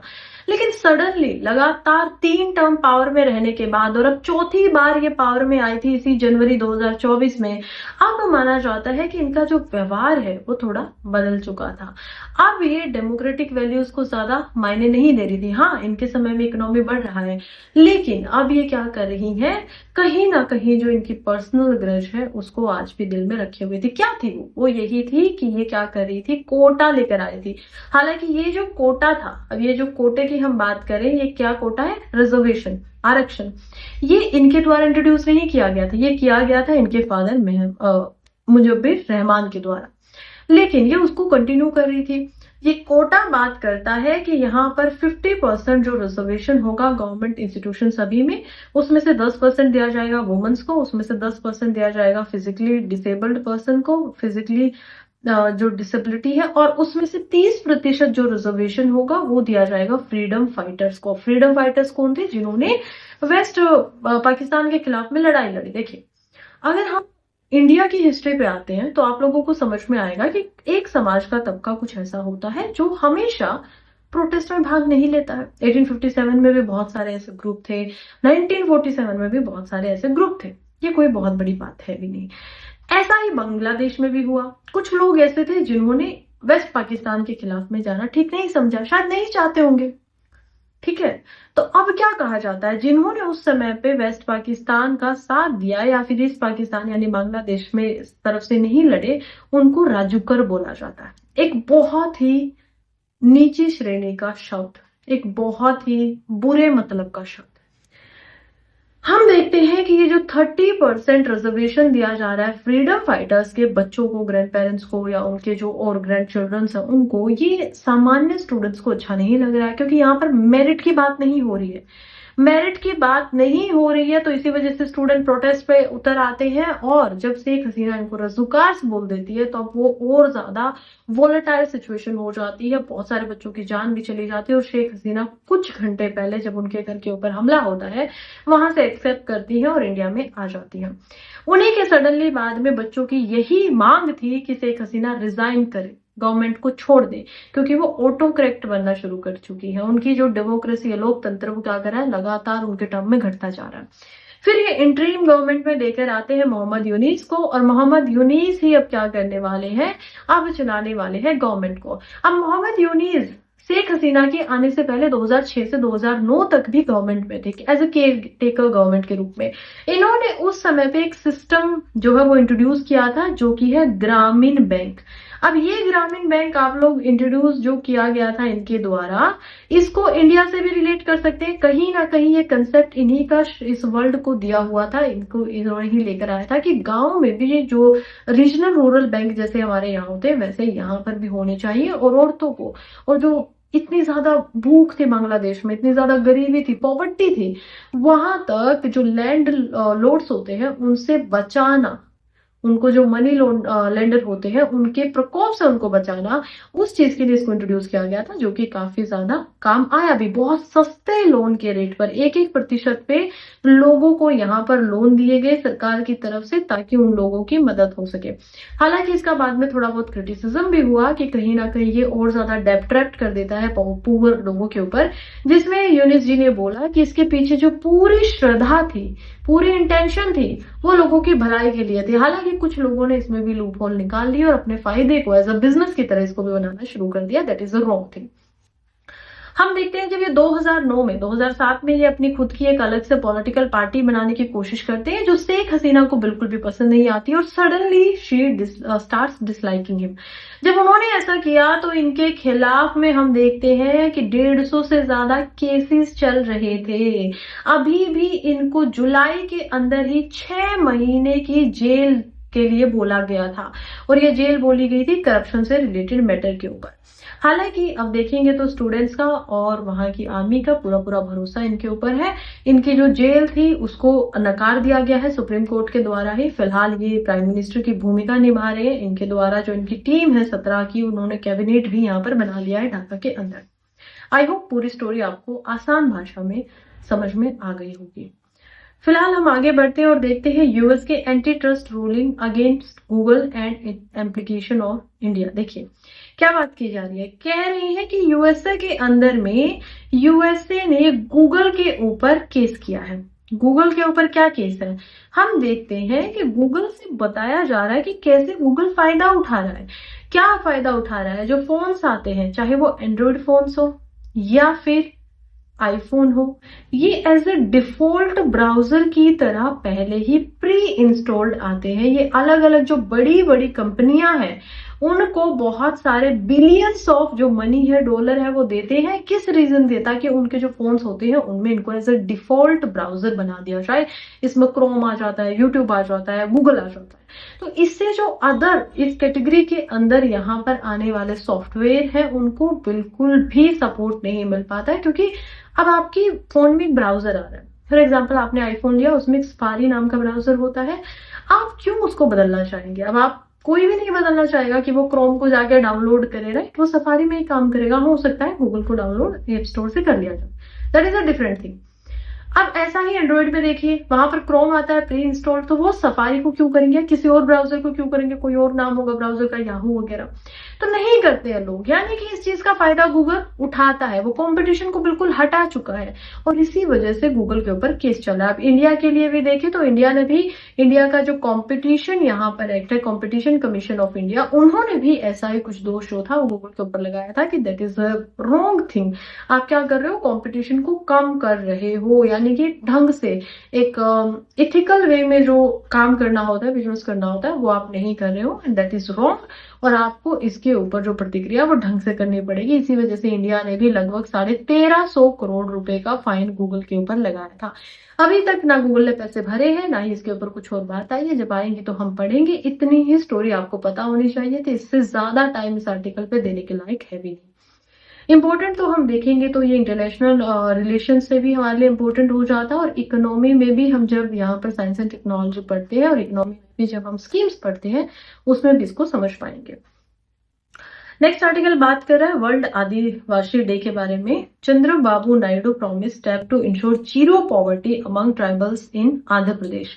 A comprehensive policy will focus on providing basic facilities in each tribal household। देखिए क्या बात की जा रही है, हम देखते हैं यहाँ पर आंध्र प्रदेश के ट्राइबल एरिया के बारे में बातें की जा रही है, राइट? तो ट्राइब्स की बात हो रही है, और क्योंकि हमने अभी एक दिन पहले ही क्या किया है, वर्ल्ड आदिवासी डे को मनाया है। ये जो वर्ल्ड आदिवासी डे मनाया गया है, इसी से रिलेटेड हम और भी चीजों पे ध्यान देंगे। यहाँ पर आंध्र प्रदेश के जो सीएम है, चीफ मिनिस्टर है, वो कहते हैं कि जीरो पॉवर्टी कर दी जाएगी, ये मेरा प्रॉमिस है। लेकिन सच्चाई ये नहीं, सच्चाई हम देखेंगे तो यहाँ पर आंध्र प्रदेश की जो ट्राइब्स है, कुछ ट्राइब्स के नाम मैं यहाँ पर लिख रही हूँ जो कि इंपॉर्टेंट है जनजातियों की, ताकि आप लोग भी उसको याद रख पाएंगे। आंध्र प्रदेश में हम अलग अलग जनजातियों को जानते हैं, उनमें से एक जो है वो है औरजा, दूसरा हम यहाँ पर देख पाते हैं बगाता, थर्ड वन अगर मैं आपको बताऊं, मैं इंपोर्टेंस के ही नाम बता रही हूँ, हो सकता है कि कोई एक आध जनजाति यहाँ पर रह जाए, लेकिन ये इंपॉर्टेंट है तो इसी वजह से इनके नाम आपको होने चाहिए याद। ये कोंडा डोरा। अब ये जो तीन जनजातियां हैं, इनसे हमें पता चलता है कि कैसे इनके पास में ना तो इलेक्ट्रिसिटी की सुविधा पूर्ण तरीके से, अभी इलेक्ट्रिसिटी आप लोगों को बड़ी आसान लगती होगी शहरों में लेकर, लेकिन जब आप इस तरीके से जाएंगे और ऐसी जगह पर जाएंगे जहां आज भी इलेक्ट्रिसिटी नहीं मिलती है, बहुत कम मिलती है, तो कैसा महसूस होगा। दूसरा, वोटर की भी यहाँ पर समस्याएं हो रही हैं। ये वही ग्रुप है जिन्होंने अपनी नदियों पे डैम बनने की परमिशन दी कि ठीक है हम दे रहे हैं, और अब इनको ही पानी की समस्याएं हो रही है। तो ये केसेस हमें देखने को मिलते हैं कि ये जो सीवियरिटी दिखाई दे रही है दैट इज रॉन्ग, और इसी के बारे में हमें थोड़ा सा समझना है। सिर्फ इसी के बारे में नहीं, हम और भी सब कुछ पढ़ेंगे। जैसे कि अगर मैं आपको बताऊं तो देखिए, ये जो है काफी ज्यादा इन्होंने इंपोर्टेंस अपनी दिखाई थी, क्योंकि इन्होंने क्या किया था, इनकी जो रिवर हमें दिखाई देती है आंध्र प्रदेश में लोअर सिलेरू के अंदर, जिसमें हम क्या देखते हैं, एक हाइड्रो इलेक्ट्रिक प्रोजेक्ट बनाया गया था एलएसपी के नाम से। तो उसमें भी इन्हीं का जो भूभाग था उसमें इन्होंने परमिशन दी थी, इन्होंने छोड़ा था। देखिए ट्राइब जो होती है ना, अब उनको ऐसे उनके भागों को ले नहीं सकते, that is a constitutional right to them, ये उसको दिया गया है। जब वो खुद से सपोर्ट करते हैं कि ठीक है कोई बात नहीं, हम अपनी मर्जी से छोड़ रहे हैं, तभी आप उसको कर सकते हो। और ये सब होने के बावजूद भी जब इनको पानी की कमी तक लगती है तो कितनी बड़ी बात इनके लिए हो जाती है। चलिए एक एक करके इनको थोड़ा सा समझ लेते हैं। अब सबसे पहले समझेंगे बगाता या बगाता ट्राइब के बारे में। यहाँ पर BAKATA भी इनका जो नाम है वो हो सकता है। ये ओडिशा में भी पाई जाती है और आंध्र प्रदेश के अंदर भी पाई जाती है। ये ऐसी कम्युनिटी है जो ट्राइब तो है लेकिन फार्मिंग के अंदर एंगेज, और प्राइमरली इनका जो काम है वो क्या होता है, कृषि करना ही होता है। ये भाषा जो बोलते हैं वो ओडिया भी बोलते हैं। ओडिया कौन सी भाषा है, जो ओडिशा में बोली जाती है। इसके अलावा ये तेलुगु भी बोलते हैं क्योंकि आंध्र प्रदेश के अंदर तेलुगु भाषा जो है प्रोमिनेंट है। और इसके अलावा इनका खुद का भी एक डायलेक्ट है जिसको आदिवासी ओडिया भी बोला जाता है, यानी वो जो अलग ओडिया है उससे अलग है। इसके अलावा ये क्या करते हैं, हिंदू डिटीज की पूजा करते हैं। हिंदू जो देवी देवता होते हैं उनकी क्या करते हैं, पूजा की जाती है। यहाँ पर ट्राइबल गॉड्स को भी ये मानते हैं, अपने खुद के इनके ट्राइबल गॉड्स हैं, ये भी हमें दिखाई देता है। अब हम धिमसा की बात करें, इनका अगर पॉपुलर डांस की बात करें तो धिमसा नाम का इनका एक डांस होता है जो कि एक पॉपुलर डांस फॉर्म है बगाता ट्राइब की। और ये डांस को यहाँ पर कलेक्टिवली देखा जाए तो जब बहुत सारे लोग एक साथ मिलकर करेंगे तो उसको क्या बोला जाता है, संबंधी कैलबार के नाम से भी जाना जाता है। आप लोगों के लिए इंपॉर्टेंट क्यों है आर्टिकल, ये नहीं पूछेंगे, बिल्कुल पूछिए। इंपॉर्टेंट इस वजह से है क्योंकि जीएस पेपर 1 में आपको आर्ट एंड कल्चर भी पढ़ना होता है। जीएस पेपर 2 के अंदर आपको ट्राइब्स भी पढ़नी होती है, आपको कल्चर भी पढ़ना पड़ता है। जीएस पेपर 1 ही में आपको हिस्ट्री भी पढ़नी होती है। जीएस पेपर 1 ही में आप देखेंगे कि हिस्ट्री के अंदर अलग अलग जो ट्राइब्स होती हैं उनकी भी हिस्ट्री है, उनके बारे में भी हम पढ़ते हैं। बल्कि हम खुद एक टाइम पे ट्राइब्स होते थे जो आज सिविलाइजेशन की बातें कर रहे हैं यहाँ पर आकर। तो ये सब हमें पढ़ना होता है, इसी वजह से इनके बारे में पूरी पूरी जानकारी होनी चाहिए। इवन जीएस पेपर 3 में ही हम इकोनॉमिक ज्योग्राफी के अंदर भी पर्टिकुलर वनरेबल ट्राइब ग्रुप जो होता है उस लिहाज से भी इनको क्या करते हैं, पढ़ते हैं। ठीक है, तो ये इस वजह से हमें जानना होता है, पढ़ना होता है। एनीवे आगे बढ़ते हैं तो मैं अब आपको कुछ फैक्ट है जो कि यहाँ पर पोरोजा ट्राइब्स के बारे में वो भी बता देती हूँ। पोरोजा ट्राइब्स के बारे में बताऊं तो इनको पीवी, तभी मैंने आप लोगों को बताया ना पर्टिकुलर वनरेबल ट्राइब, तो ये पर्टिकुलर वनरेबल ट्राइब ग्रुप के अंदर आती है जिनको थोड़ा सा ज्यादा इंपॉर्टेंस गवर्नमेंट की तरफ से भी दी जाती है। इनके ऊपर थोड़ा ज्यादा ध्यान दिया जाता है क्योंकि ये वनरेबल ज्यादा है, इनको सहायता की भी ज्यादा जरूरत होती है। इनके लिए ये जिस भी स्टेट में होती है इनके लिए हम देखते हैं ट्राइबल मिनिस्टर भी होता है स्टेट के अंदर में, जिसका पूरा काम होता है इनको इनके ऊपर नजर रखना, इनके एडमिनिस्ट्रेशन को संभालना, ये पूरा का पूरा जिम्मेवारी होती है। हर एक स्टेट में ट्राइबल मिनिस्टर नहीं होता, आंध्र प्रदेश में है, ओडिशा में है, झारखंड में, छत्तीसगढ़ में, तो ये भी इससे रिलेट हो जाता है। अगर मैं आपको पोरिजा ट्राइब्स के बारे में और कुछ बताऊं तो ये क्या करते हैं, पोदू करते हैं। पोदू का क्या मतलब है, पोदू का मतलब होता है यहाँ पर शिफ्टिंग कल्टीवेशन। शिफ्टिंग कल्टीवेशन क्या होती है, यानी कि एक जगह पर जब तक किसी धरती के भाग में जो नमी है वो है, उत्पादकता है, प्रोडक्टिविटी है, तब तक आप वहां पर यहाँ पर क्या करेंगे, खेती करेंगे। जैसे ही वो खत्म हो जाती है तो कुछ समय के लिए उस लैंड को आप छोड़ देंगे और दूसरी जगह पर जाकर कल्टीवेशन करना स्टार्ट कर देंगे, जिसको शिफ्टिंग कल्टीवेशन भी बोला जाता है।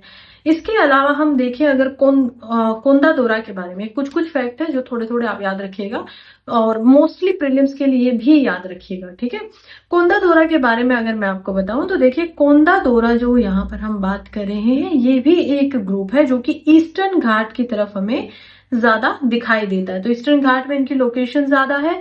इसके अलावा ये वही मिक्स ऑफ तेलुगु और ओडिया दोनों ही बोलते हैं। ठीक है, ये कुछ फैक्ट्स है इनसे रिलेटेड। और क्योंकि वर्ल्ड आदिवासी डे बना है तो इन पे जीरो पॉवर्टी की बात की जा रही है। अभी एक अच्छा फैक्ट यहाँ से भी याद आ जाना चाहिए। देखिए जब हम लिंक करते हैं ना कौन कौन सा, तो हमें पता चल जाता है जीरो पॉवर्टी क्या है। जीरो पॉवर्टी यहाँ पर सस्टेनेबल डेवलपमेंट गोल में भी देखी जाती है। तो सस्टेनेबल डेवलपमेंट गोल कहाँ पढ़ने पड़ते हैं, एनवायरमेंट में भी पढ़ने पड़ते हैं और साथ में इकोनॉमी के अंदर और डेवलपमेंट के अंदर भी आप इसको समझेंगे। तो जीरो जीरो पॉवर्टी जो है, नो पॉवर्टी, बिल्कुल पॉवर्टी को खत्म कर देना, वही हम देखते हैं कि जैसे सस्टेनेबल डेवलपमेंट 1 से लेकर सस्टेनेबल डेवलपमेंट 17 तक हमारे पास गोल्स होते हैं। उनमें से no hunger, gender equality, no poverty या जीरो पॉवर्टी, ये सब हम देख पाते हैं। चलिए आगे बढ़ते हैं और आगे जरा आप थोड़ा सा इस पिक्चर की मदद से भी समझते हैं कि कौन कौन सी ऐसी इंपॉर्टेंट ट्राइब्स है जो इंडिया में पाई जाती हैं। अगर आप लोग सबसे पहले यहाँ पर आंध्र प्रदेश के अंदर ही जाना चाहेंगे तो आंध्र प्रदेश में हम देख पाते हैं कि थोथी यहाँ पर मिलेगी, अंध एंड संधु, अंध, शील, संगारा, गोंडू, इसके अलावा हम देख पाएंगे मनदोरा। तो ऐसी कुछ और भी यहाँ पर क्या है ट्राइब्स हमें देखने को मिलते हैं। और मोस्टली जो ये ओडिशा और आंध्र प्रदेश का क्षेत्र आप देख पाएंगे ना वेस्टर्न घाट के ऊपर, इनमें जैसे गोंड्स ऊपर भी मिल रहे हैं, यहाँ पर भी गोंड है। तो ये बहुत सारी ऐसी ट्राइब है जो सिमिलर है और इस पूरे के पूरे भूभाग में जंगल का ये एरिया है। क्योंकि क्यों है जंगल का एरिया, ये मैं आपको समझा देती हूँ। देखिए, क्योंकि यहाँ पर क्या है, ईस्टर्न साइड है और हमें पता है हमारी जो धरती है वो क्या करती है, अलग अलग भागों में बटी हुई है। 0 डिग्री पे इक्वेटर है, 23.5 डिग्री ऊपर हम देखते हैं यहाँ पर क्या होता है, ट्रॉपिक ऑफ कैंसर होती है। 23.5 डिग्री नीचे ट्रॉपिक ऑफ कैप्रिकॉर्न होती है। 30.5, अगर आप सिर्फ 30 से 35 डिग्री के ऊपर जाएंगे तो हम इस पूरे भाग को ट्रॉपिकल भाग बोलेंगे, क्योंकि ये सब ट्रॉपिकल भाग है। इसके ऊपर 66.5 डिग्री के ऊपर यहाँ तक टेम्परेट जोन होगा और ऊपर फ्रिज जोन होगा 90 डिग्री तक। ये सब समझ में आ गया। अब हमारी अलग अलग हवाएं होती है। मैं क्यों समझाना चाहती हूँ, आप थोड़ा सा समझेंगे तो कंसेप्ट आपको ज्योग्राफी का अच्छे से समझ में आ जाएगा। जब ये हवाएं चलती हैं तो कौन कौन सी हवाएं होती हैं, चलिए ये समझ लेते हैं जरा। जब मैं आपको सिर्फ इस रीजन की बताऊंगी, क्योंकि हमारा इंडिया कहाँ है, हम देखते हैं हमारा इंडिया जो है वो नॉर्दर्न हेमिस्फीयर में यहाँ पर हमें दिखाई देता है। अब हमारा जो डेजर्ट है वो राजस्थान के इस भाग में है। इस भाग में हम क्या देख पाते हैं, डेजर्ट को देख पाते हैं। डेजर्ट यानी कि रेगिस्तान। वो क्यों यहाँ पर नहीं है, वो क्यों ईस्टर्न साइड पे नहीं है, वेस्टर्न साइड पर। Most of the desert in the world are in eastern side of the continent. Why, question is क्यों, ऐसा क्यों होता है। देखिए, ऐसा इस वजह से होता है क्योंकि हमारी जो धरती है वो ईस्ट से वेस्ट की तरफ घूमती है, राइट, ऐसे घूमती है। तो हम इसको देख पाएंगे एंटी क्लॉकवाइज, क्योंकि क्लॉक की घड़ी कैसे घूमती है, यहाँ पर 12 होता है, यहाँ पर 1 होता है, 2 होता है, 3 होता है। लेकिन हमारी धरती जो होती है वो इस प्रकार से घूम रही है, ये यहाँ से जाएगी, यहाँ से जाएगी, वापस से फिर ऐसे रोटेट करती रहेगी इस डायरेक्शन की वजह से। क्योंकि जब धरती घूमती है तो कोरोलिसिस फोर्स लगता है, और कोरोलिसिस फोर्स कुछ नहीं होता, मोशन की जो मोशन जो हो रहा है किसी भी चीज के अंदर और वहां से जो फोर्स लग रहा है उसको कोरोलिसिस फोर्स बोलते हैं। हवाएं जो होती हैं, ये जो ट्रेंड स्पीड्स है, ये हम देख पाते हैं ईस्ट से वेस्ट की तरफ जाती हैं। जब ये ईस्ट से वेस्ट की तरफ जाएंगी तो यहाँ पर सीधी सी बात है कि इनके अंदर क्या होगा, समुद्रों से भी होती हुई जा रही है तो इनके अंदर नमी होगी। और जब ये जो एरिया होता है ईस्टर्न साइड ऑफ कॉन्टिनेंट्स, जब इनकी माउंटेन्स वगैरह से टकराएंगे तो यहाँ पर क्या होगा, बहुत सारी बारिश होगी। बारिश होगी तो पेड़ पौधे ज्यादा होंगे, पेड़ पौधे ज्यादा होंगे तो वेजिटेशन ज्यादा होगी, वेजिटेशन ज्यादा होगी तो यहाँ पर हरियाली ज्यादा होगी।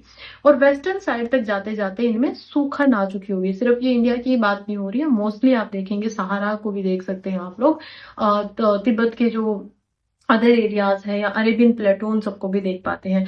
खैर, अब इनको आप अपने आप ही पढ़ लीजिएगा, पीपीटी में आप लोगों के साथ में शेयर करती हूँ। नेक्स्ट हम आगे बढ़ते हैं। नेक्स्ट आर्टिकल बात कर रहा है, in first union health ministry issue guideline for the organ transport across the country. यहाँ पर बात की जा रही है कि कैसे पहली बार कुछ गाइडलाइंस को यहाँ पर इंट्रोड्यूस किया है जब ऑर्गन ट्रांसपोर्ट की बात की जा रही है, यानी ऑर्गन्स को एक जगह से दूसरी जगह पर लेकर जाया जा रहा है। यूनियन मिनिस्ट्री के द्वारा ही इनको किया जा रहा है। और हम देखते हैं कि मोड ऑफ ट्रांसपोर्ट से लेकर उनको रखना कैसे है, रहना कैसे है, उनमें टेम्परेचर कितना होना चाहिए, उन सारी की सारी बातों की ध्यान की जा रही है यहाँ पर। नेक्स्ट आर्टिकल, इसमें गाइडलाइन ही यहाँ पर हम देखेंगे। देखिए एक एक करके क्या क्या गाइडलाइन दी गई है। सबसे पहले तो यहाँ पर बोला जा रहा है, सबसे पहले तो हम देख पाते हैं यहाँ पर ट्रांसपोर्टेशन को ही प्रायोरिटी दी जा रही है कि आपको पूरा पूरा ध्यान से किसी भी चीज को लेकर जाना है। ऑर्गन्स की बात हो रही है, उनको वेस्ट नहीं करना है। दूसरा यहाँ पर देखा जा रहा है सिक्योरिटी की, कि बहुत ही सिक्योर तरीके से आप क्या करेंगे, ऑर्गन्स को एक जगह से दूसरी जगह पर लेकर जाएंगे।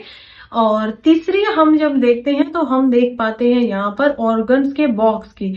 ऑर्गन होते क्या है? ह्यूमन ऑर्गन्स का क्या मतलब होता है? हमारी जो बॉडी होती है वो बहुत सारे सेल्स से बनकर बनी होती है।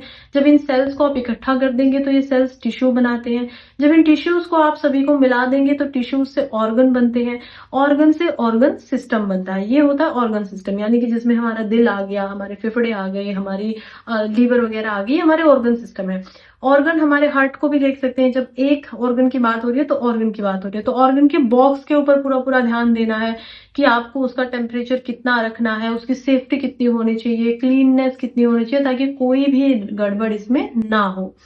इसके अलावा हम देख पाते हैं यहाँ पर मेडिकल एस्कॉर्ट को भी, कि मेडिकल की तरफ से भी यहाँ पर पूरा पूरा ध्यान जो है वो रखा जाना चाहिए। एम्बुलेंस वगैरह में इसको लेकर जाना चाहिए ताकि इसमें वेस्टेज ना देखने को मिले। ये सब कुछ गाइडलाइन दी गई है। नेक्स्ट, फिर से यहाँ पर बात हो रही है नेशनल कमीशन फॉर माइनॉरिटीज के बारे में।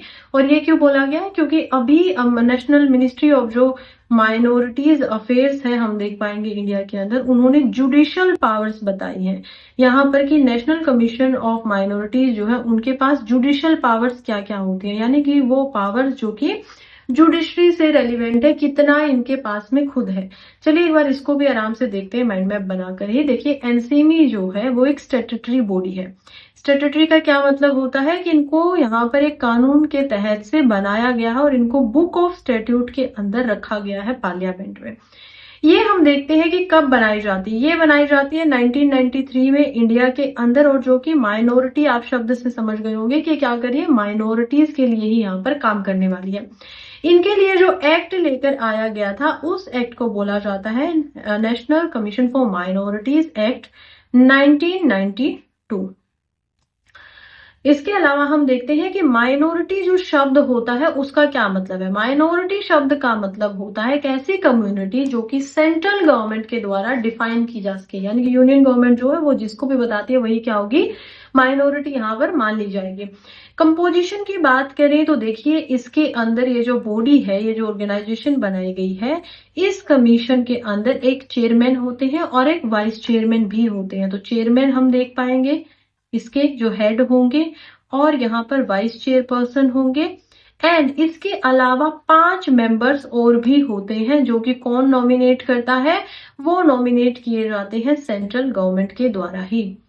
और बताऊं तो इसमें जो मेंबर होते हैं, हर मेंबर, ये जो 5 मेंबर्स की हमने बात की, इनका टेन्योर जो होता है वो 3-3 सालों का देखने को मिलता है। यानी एक बार जो मेंबर इसमें सिलेक्ट हो गया, चाहे वो चेयरपर्सन हो या फिर चेयरमैन हो, वो सब क्या रहेंगे, 3-3 सालों तक यहाँ पर रहने वाले हैं। इसके अलावा इसका फंक्शंस क्या है, द मोस्ट इंपोर्टेंट पार्ट, कि इनका काम क्या होता है। इनका काम होता है कि इनको एक तो प्रोग्रेस को इवेल्युएट करना होता है गवर्नमेंट की तरफ से, माइनॉरिटीज के लिए कितनी यहाँ पर डेवलपमेंट किया जा रहा है, यूनियन और स्टेट दोनों को मिलाकर उसका पूरा पूरा ध्यान रखना पड़ता है। ऊपर से ये मॉनिटर भी करते हैं कि जो कानून बनाए गए हैं उनमें कोई गड़बड़ तो नहीं हो रही है, तो मॉनिटर करना भी इनका काम होता है। और राइट्स एंड सेफगार्ड, इनका राइट्स का, इनके अधिकारों का, इनका सेफगार्ड्स, इनको बचाने का, यही इनका सबसे ज्यादा इंपॉर्टेंट काम होता है as a national commission for minorities के नजरिए से। इसके अलावा हम जुडिशियल पावर्स की जब बात करते हैं कि अभी अभी क्या की गई है, मिनिस्ट्री ऑफ माइनॉरिटीज के द्वारा माइनॉरिटीज अफेयर, यानी कि मोटा आप इसका करके याद रख सकते हैं, मिनिस्ट्री ऑफ ट्राइबल अफेयर्स हो जाता है। यहाँ पर हम माइनॉरिटीज अफेयर की बात करें तो मोमा के नाम से भी आप इसको बोलेंगे। तो ये क्या करें, जुडिशियल पावर बता रहे हैं कि इनके पास में कितनी यहाँ पर जुडिशियल पावर्स है, तो वो हम देखेंगे। तो ये बताते हैं कि जब हम एनसीएमए एक्ट को पढ़ते हैं, और वो भी 1992 में जब ये एक्ट आया है, तो वो कहता है कि इनके पास में एक सिविल कोर्ट के जितनी पावर होती है, और किस किस मुकाबले पे होंगी सिविल कोर्ट के जितनी, यानी कि इनको सिविल कोर्ट में अलग से नहीं जाना पड़ेगा, खुद से ये जज की तरह कार्रवाई कर सकते हैं। वो होते हैं यहाँ पर जब इनको किसी को सम्मन करना होता है, जब ये किसी को बनाना चाहते हैं, किसी एक पर्सन को भी जो माइनॉरिटी अफेयर में कुछ इफेक्ट डाल रहा है, जब इनको किसी डॉक्यूमेंट के ऊपर कोई डिस्कवरी करनी पड़ती है, कुछ बात इनको पता होना चाहिए, उसके बारे में पूरी पूरी जानकारी ले सकते हैं। ये जब इनको कोई एफिडेविट के रूप में एविडेंस चाहिए होता है तो ये उससे भी कर सकते हैं। यही बातें अभी हम देखते हैं कैसे लोकसभा के अंदर में दोबारा से डिफाइन की गई थी, बताई गई थी। नेक्स्ट आर्टिकल बात कर रहा है हिमालय के बारे में। कह रहा है कि हिमालय का जो डेवलपमेंट है उस पे हम लोगों को अर्बनाइजेशन के अंदर ध्यान रखना चाहिए। अब ये कहाँ पर आ जाता है? अर्बनाइजेशन को हम देखेंगे जीएस पेपर 1 में, जहां पर हम सोसाइटी एंड सोशल इश्यूज को हमें पढ़ना पड़ता है, राइट। तो सोशल इश्यूज की यहाँ पर बात हो रही है। बात हो रही है हिमालय की, और हिमालय का जो पूरी की पूरी टोपोग्राफी है और जो फ्रजाइल रीजन है उससे तो हम सबको पता ही है।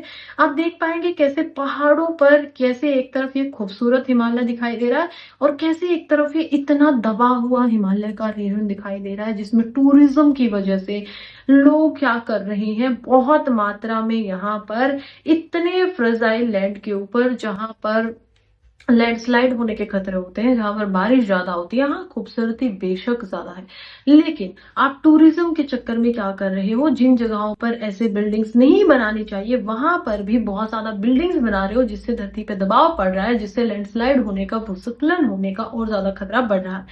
तो इसके लिए क्या किया जाना चाहिए? इसके लिए हिमालय टाउन्स के वो डेवलपमेंट मॉडल बनाने की बहुत ज्यादा इंपॉर्टेंट है। वही उसी पे काम हो रहा है। जैसे कि कुछ शहर बसाए गए हैं, जैसे कि श्रीनगर बसाया जा चुका है, गुवाहाटी हम देखेंगे, क्योंकि आपको सिर्फ हिमालय को आप शिमला जम्मू कश्मीर में ना देखिएगा, हिमालय जो है हम देखते हैं इस प्रकार से हमें दिखाई देता है, राइट। और ये कौन सा हिमालय है? यहाँ पर हम जम्मू कश्मीर को देख पाएंगे, लद्दाख को, फिर इधर आएंगे तो नेपाल को देखेंगे, फिर भूटान को देखेंगे, फिर असम, अरुणाचल प्रदेश, इन सब जगहों को देखेंगे, पूरा हिमालय में ही आता है। तो कुछ शहर जैसे श्रीनगर, गुवाहाटी, शिलोंग, शिमला, यहाँ पर सैनिटाइजेशन का बहुत अच्छे से ध्यान नहीं रखा जाता है, दैट इज अ प्रॉब्लम। फिर वेस्ट मैनेजमेंट ठीक तरीके से नहीं होता है, अगेन प्रॉब्लम। वाटर का भी ध्यान जो है वो प्रॉपर नहीं है, डेवलपमेंट अच्छे से नहीं है, ये भी एक प्रॉब्लम है। और इसी वजह से यहाँ पर हम देखेंगे कि 75% तक जो ह्यूमन रिसोर्स होते हैं वो डेफिशिएंट में ही पाए गए हैं, यानी कि काम यहाँ पर ढंग से नहीं होता है। इसी के ऊपर क्या करना होगा, क्योंकि हाई इंटेंसिटी टूरिज्म है, लगातार आते रहते हैं टूरिस्ट, यहाँ पर 7.9% की एनुअल ग्रोथ हो रही है, हर साल टूरिस्ट की संख्या और ज्यादा बढ़ती जा रही है। तो इन सारी चीजों के ऊपर जो काम है वो करना पड़ेगा। इसमें water scarcity, deforestation, land degradation, biodiversity loss और जो पॉल्यूशन है, इन सारी चीजों के ऊपर हमें फोकस जो है वो थोड़ा ज्यादा देना पड़ेगा। यही अब मैं अगर आप लोगों को लिखकर भी बताना चाहूं तो चलिए देख लेते हैं क्या क्या बात करनी है। यहाँ पर वाटर स्कैरिसिटी की प्रॉब्लम है, इसको क्या करना पड़ेगा, हल करना होगा। इसके अलावा हम दूसरे नंबर पर देख पाएंगे यहाँ पर बायोडाइवर्सिटी लॉस को, यानी कि बायोडाइवर्सिटी जो है, अलग अलग पक्षी, अलग अलग पॉपुलेशन के पशु जो सब रहते हैं, जब आप उनकी जमीन को कब्जा लेंगे अपने होटल बनाने के लिए तो उनका तो नुकसान होगा ही, वो तो अब नहीं रह पाएंगे, तो ये भी एक प्रॉब्लम है। पेड़ पौधे भी इससे खत्म होंगे, इस पे भी ज्यादा ध्यान देना है, तो ये सब करना होगा।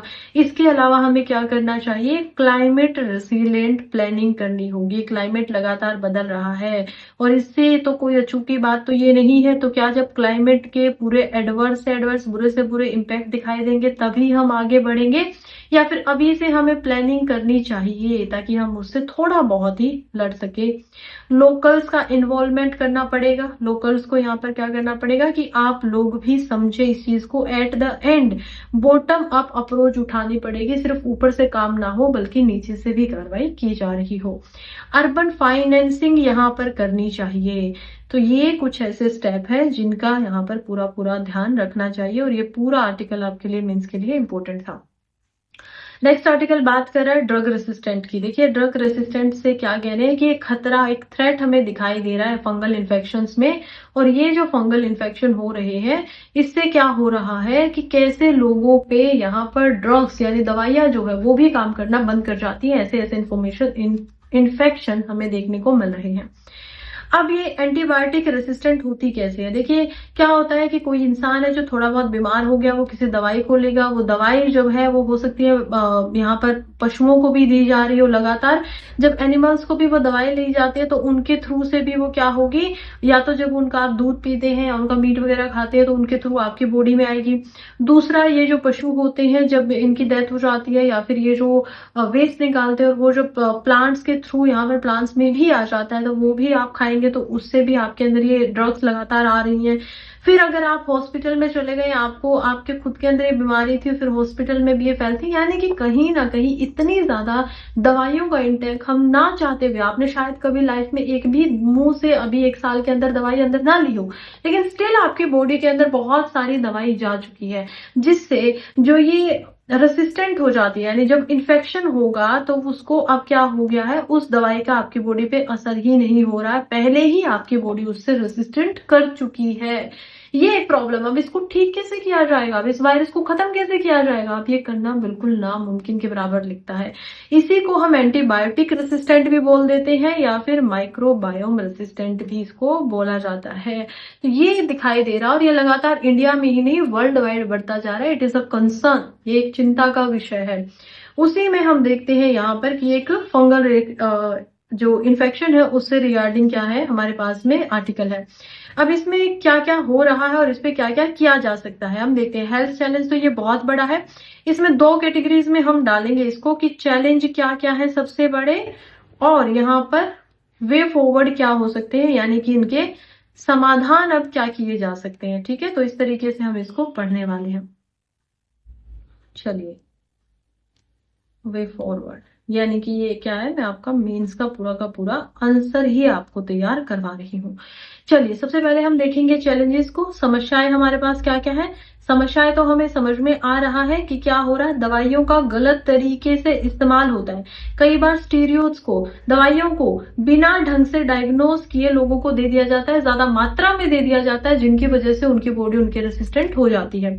दूसरा, यहाँ पर again misdiagnosis is a big thing, कि आपको बीमारी कोई और थी लेकिन दवाई आपको किसी और इन्फेक्शन की दे दी गई है, पूरे ध्यान से आपका डायग्नोसिस नहीं किया गया, जिसकी वजह से आपकी बॉडी फिर क्या करती है, दूसरे तरीके से रिएक्ट करती है।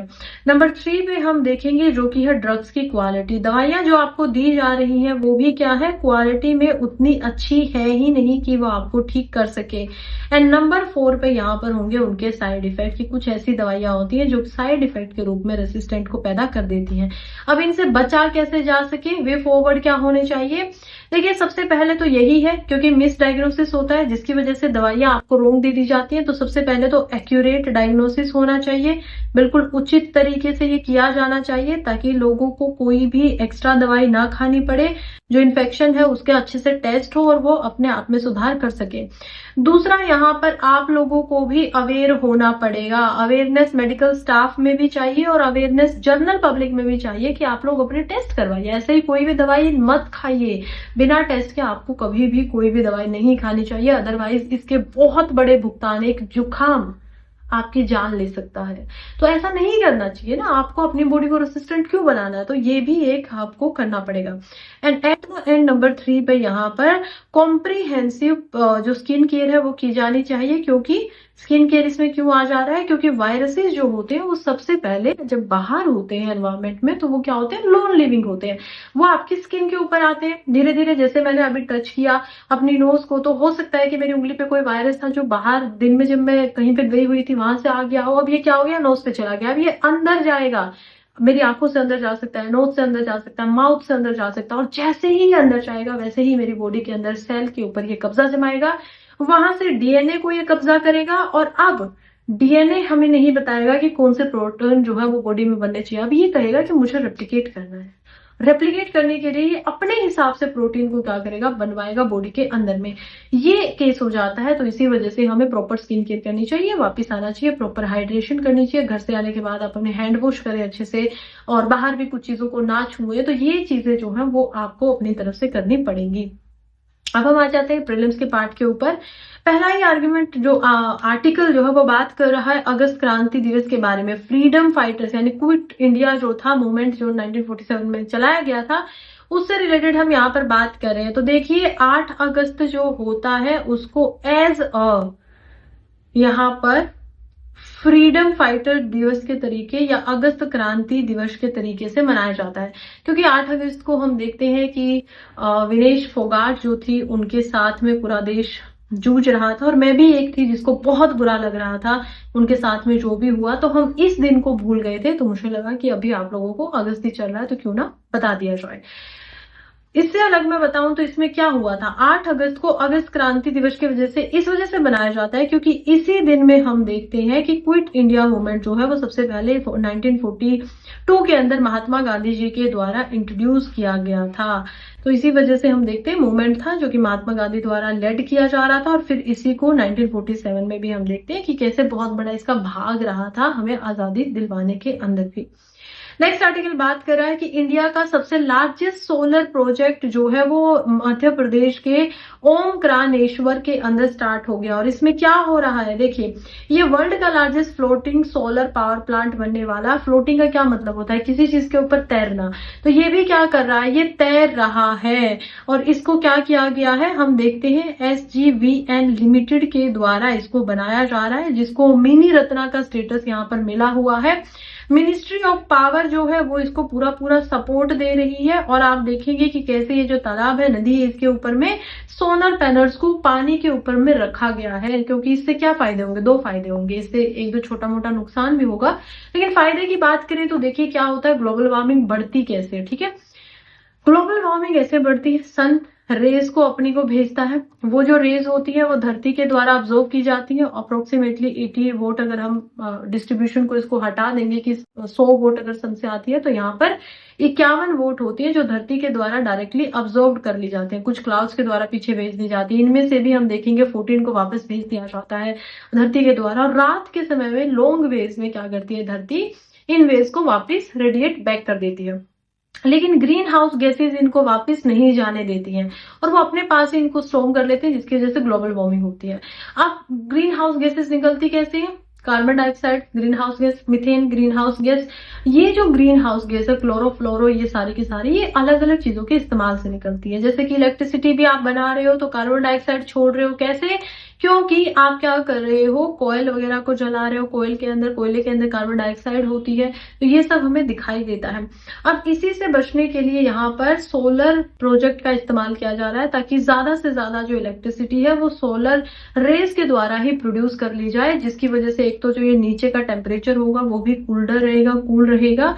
और दूसरा हम देखेंगे कि हमें इलेक्ट्रिसिटी प्रोड्यूस करने के लिए बहुत ज्यादा कोयले का भी इस्तेमाल नहीं करना पड़ेगा। तो यही यहाँ पर हो गया है। 90 मेगावाट का ये पूरा का पूरा सक्सेसफुली कमीशन कर दिया गया है। ओमकारेश्वर फ्लोटिंग सोलर प्रोजेक्ट ये है। इसकी टोटल इंस्टॉल कैपेसिटी फिलहाल के लिए हम देखेंगे 2500 लगभग 2466 मेगावाट की है। और कंपनी कह रही है कि अभी ये इसके ऊपर और ज्यादा काम करेंगे। नेक्स्ट आर्टिकल बात कर रहा है क्रेडिट इंफॉर्मेशन कंपनीज के बारे में। अगेन प्रीलिम्स के लिए ही हम इस पे बात करेंगे सिर्फ और सिर्फ। देखिए क्रेडिट इंफॉर्मेशन कंपनीज कौन सी होती है, ये ऐसी कंपनीज होती हैं जो कि यहाँ पर आपके स्कोर को बनाती हैं। किस चीज के स्कोर को, कि आपको कितना यहाँ पर लोन दिया जाना चाहिए, नहीं दिया जाना चाहिए। इसमें आप सिबिल जैसी कंपनीज को देख पाते हैं। सिबिल स्कोर बोलते हैं ना कि सिबिल स्कोर आपका इतना है, इस वजह से आपको लोन मिलेगा या नहीं मिलेगा, यानी कि आपके अंदर जो है ऑथेंटिसिटी कितनी है, क्रेडिटनेस कितनी है, वर्दी कितनी है, आप उस चीज पे ध्यान दिया जाता है। रिजर्व बैंक ऑफ इंडिया जो है उन्होंने यहाँ पर फ्रीक्वेंसी बढ़ा दी है bank of credit information companies की। पहले उनको 1 महीने में एक बार मिलना होता था, अब उनको या तो फोर्टनाइटली मिलना होगा, यानी कि क्या करना पड़ेगा, हर 15 दिन में मिलना पड़ेगा, या फिर उससे भी पहले मिला जा सकता है। ये आरबीआई ने बोला है, सो दैट सभी बैंक के पास में जो इन्फॉर्मेशन है वो बिल्कुल नई हो, बिल्कुल अच्छे तरीके से, और जिनको भी लोन दिया जा सके वो एनबीएफसी ना हो। एनबीएफसी क्या होते हैं, सॉरी एनपीए, यानी कि नॉन परफॉर्मिंग एसेट ना बन जाए और उनको बाहर निकालना मुश्किल ना हो जाए, इकोनॉमी अच्छे से काम करती रहे। इसी वजह से इस पे काम किया गया है। आपको जो सीसीआईज जो होती है, क्रेडिट इंफॉर्मेशन कंपनीज, या सीआईसी होना चाहिए, ये क्या होंगी, इनके बारे में आपको अच्छे से पढ़ना चाहिए। क्रेडिट स्कोर आपको पता है इस तरीके से दिखाई देता है, जो कि 100 से यहाँ पर अलग अलग डिपेंड करता है। जैसे कि हम यहाँ पर देख पाते हैं कि कैसे 300 कुछ कंपनीज का मोस्टली होता है, या 300 से 800 तक पाता है। और अगर सिबिल स्कोर की बात करें तो हम 300 से 900 तक के स्कोर को इसमें देख पाते हैं, जिसमें 750 प्लस का जो स्कोर होता है उसको अच्छा स्कोर माना जाता है। नेक्स्ट आर्टिकल की बात करें, जो कि यहाँ पर क्लाउडेड लेपर्ड के बारे में बात कर रहा है कि अभी मिजोरम के गवर्नर ने प्रोटेक्ट करने की बात की है कि क्लाउडेड लेपर्ड जो होते हैं उनको हमें क्या करना है, प्रोटेक्ट करना है। ये क्लाउडेड लेपर्ड है और क्योंकि एनवायरमेंट से स्पीशीज के ऊपर सवाल आते हैं तो इसको भी हम पढ़ेंगे।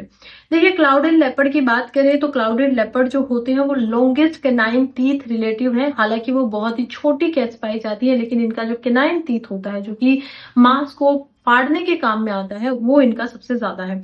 इनका वजन 11.5 kg से लेकर 23 kg तक का हो सकता है। इनकी जो टेल होती है वो काफी ज्यादा लंबी हमें दिखाई देती है। क्लाउडेड क्यों है? क्योंकि इनका पैटर्न हमें अलग दिखाई दे रहा है, राइट। इनके बॉडी के ऊपर जो ये आप देख पा रहे हैं, ये आपको अलग तरीके के प्रिंट दिखाई देते हैं। बिहेवियर की बात करें तो ये नॉक्टर्नल होते हैं, यानी कि इनको रात को घूमना पसंद होता है, सॉलिटरी बिहेवियर रखना पसंद है, अकेला रहना पसंद है, झुंड बनाना पसंद नहीं है। अलग अलग बिहेवियर होता है। जैसे लायंस जो होते हैं वो क्या करते हैं, प्राइड में रहते हैं, यानी उनके झुंड को क्या बोला जाता है, प्राइड बोला जाता है। हम ह्यूमंस क्या करते हैं, हमारा बिहेवियर है as a social animal, society बनाकर रहना। ऐसे ही ये जो होते हैं ये अकेले रहना पसंद करते हैं अपने लाइफ में, इनको दो का ग्रुप भी पसंद नहीं होता है। इसके अलावा ये हाईली अबोरियल होते हैं, मतलब कि इनको क्या है, टेरिस्टोरियल मोड ऑफ लाइफ जो है वो इनको ठीक ठाक अच्छी लगती है, लेकिन इनको जो पानी होता है, वाटर वगैरह होता है, वो उसमें ये ज्यादा कंफर्टेबल फील करते हैं।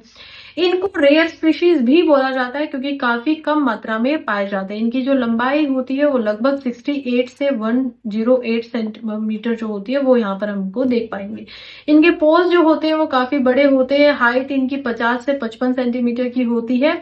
ये ऑलमोस्ट 64 किलोमीटर पर आवर की स्पीड से भाग सकते हैं। इसके अलावा इनके जो क्लाउडेड लेपर्ड होते हैं, इनमें जो सेक्सुअल डाइमोर्फिज्म होता है, यानी कि आप बहुत जल्दी पहचान नहीं पाएंगे कि ये एक फीमेल है या मेल है, क्योंकि इनमें जो सेक्सुअल डाइफॉर्मिज्म है वो बहुत ही कम है। आप अंतर ज्यादा नहीं बता पाएंगे। फीमेल बस थोड़ी सी छोटी होती है एज कम्पेयर टू मेल्स, ये हम देख सकते हैं। इनको ऊंचाई पे रहना ज्यादा पसंद है। लगभग 9000 फुट जो ऊंचाई होती है अप्रोक्सीमेटली सरफेस से, ओशन के जो तल की बात करें उससे इनको ज्यादा अच्छा वहां पर लगता है। हैबिटेट की बात करें तो ये ट्रॉपिकल फॉरेस्ट में ही पाए जाते हैं। ट्रॉपिक्स में आप लोगों को ऑलरेडी पहले समझा चुकी हूँ। प्राइमरली एवरग्रीन ट्रॉपिकल फॉरेस्ट में ये ज्यादा देखने को मिलते हैं। बाकी स्वैम्प वगैरह, ग्रास लैंड, स्क्रब लैंड, इनमें भी इनको देखा जाता है। ज्योग्राफिकल रेंज की बात करें तो आप देखेंगे कि कैसे ये कहाँ पर है। मोस्टली हम देखेंगे यहाँ पर साउथ ईस्ट एशिया में ही पाए जाते हैं। इंडिया का भी कुछ भाग है, ये जो नॉर्थ ईस्ट का भाग हमें दिखाई दे रहा है, इसमें भी ये पाते हैं। और अदर रेंज हम देख पाएंगे चाइना, साउथ कोरिया, यहाँ पर वियतनाम, थाईलैंड, इन सारी कंट्रीज में होते हुए ये दिखाई दे रही है सिंगापुर तक। तो नॉर्थ ईस्टर्न इंडिया में पाया जाता है। नेपाल, भूटान में भी ये पाया जाता है। सदर्न रेंज में Myanmar, southern China, Vietnam, Laos, Cambodia, Thailand, mainland Malaysia. अब ये ताइवान में से एक्सटिंक्ट हो चुके हैं, खत्म हो चुके हैं। रिप्रोडक्शन की बात करें तो मार्च से लेकर अगस्त के महीने तक ये जो है वो सेक्सुअली अट्रैक्ट होते हैं और यही इनका रिप्रोडक्शन का फेज होता है। गेस्टेशन पीरियड, यानी कि बच्चा जो होता है वो पेट में रहता है, क्योंकि ये मैमल है, अंडे को जन्म ना देकर ये डायरेक्टली एक बच्चे को जन्म देते हैं। तो लगभग 86 से 93 डेज तक, लगभग 3 महीने तक गेस्टेशन पीरियड होता है, राइट। क्लाउडेड लेपर्ड जो होते हैं और उनके जो कप्स होते हैं वो 9 महीने में ही इंडिपेंडेंट बन जाते हैं। वो घूमने चले जाते हैं और अपनी मदर से अलग भी हो जाते हैं। जब तक उनको सेक्सुअल मेच्योरिटी आती है वो 2 साल की उम्र तक उनको आ जाती है। मेल्स में ये थोड़ा सा और 1 साल बाद आती है, जो कि लगभग 3 साल की उम्र में आती है। इनको कुछ थ्रेट भी है। क्या थ्रेट है? देखिए, हाईली इनका हैबिटेट को डिस्ट्रॉय किया जा रहा है, मतलब कि खराब किया जा रहा है, डिस्ट्रक्शन दिखाई दे रहा है, डिग्रेडेशन भी देखने को मिल रहा है। फिर इनको पोचिंग भी की जाती है। रेयर स्पीशीज है, इनकी जो स्किन होती है मोस्टली उसके लिए इनको हंट किया जाता है। रेजिडेंशियल कमर्शियल डेवलपमेंट की वजह से इनके जो लैंडमार्क है वहां पर उनको छोड़ा जा रहा है। एग्रीकल्चर में भी हम देखेंगे इनकी हैबिटेट को प्रवर्तित किया जा रहा है। कंजर्वेशन के लिए क्या क्या किया गया है? अगर हम IUCN की बात करें तो इनको वनरेबल कैटेगरी में रखा गया। अब IUCN का हमें पता है, इंटरनेशनल कन्वेंशन फॉर द वो देखते हैं हम, जब क्या बोल रही हूँ मैं, IUCN, international union for conservation of nature. तो बहुत स्पीड से मैं अब आप लोगों का ये कवर करवाना चाहती थी, इसलिए बोलने में मुझसे गलतियां हो रही हैं। एनीवे, मेन पॉइंट पे आते हैं। International union for conservation of nature, इसमें 5 कैटेगरीज होती है। क्या क्या कैटेगरी होती है? एक्सटेंशन के लेवल से हम इसको मापते हैं, यानी कि कौन सी स्पीशी कितनी खत्म होने के, विलुप्त होने के नजदीक है, उसी हिसाब से हम इनको देखते हैं। जिसमें सबसे पहले आती है नियर थ्रेटन, खतरे के पास है। लीस्ट कंसर्न इससे पहले होती है, यानी कि कोई खतरा नहीं है, बिल्कुल इस पे ध्यान नहीं देना। फिर नियर थ्रेटन आती है, फिर हम देखते हैं वनरेबल आती है, फिर एंडेंजर्ड आती है, और फिर क्रिटिकली इंडेंजर्ड आती है। ये 5 हम देखेंगे। तो ये कहाँ पर तीसरे नंबर पे हमें दिखाई दे रहा है। इसके अलावा अगर साइट्स की बात करें, जो कि convention of international trade in endangered species की बात करता है, उसमें इसको अपेंडिक्स 1 में रखा गया, यानी कि इनके ऊपर जो ट्रेड है वो बंद है। आप इनको ऐसे ही ट्रेड नहीं कर सकते। अपेंडिक्स 1 के अंदर जो स्पीशीज होती है उनमें आप ट्रेड नहीं कर सकते हैं, या परमिशन लेके बहुत ही मुश्किल से किया जा सकता है। इंडिया में बात करें तो वाइल्ड लाइफ प्रोटेक्शन एक्ट 1972 के शेड्यूल नंबर 1 में अगेन इनको हाई प्रायोरिटी लिस्ट के अंदर हम देख पाएंगे, क्योंकि शेड्यूल नंबर 1 में भी जो की स्टोन स्पीशीज होती है बहुत इंपॉर्टेंट होती है, संरक्षण के नजरिए से उनको रखा जाता है।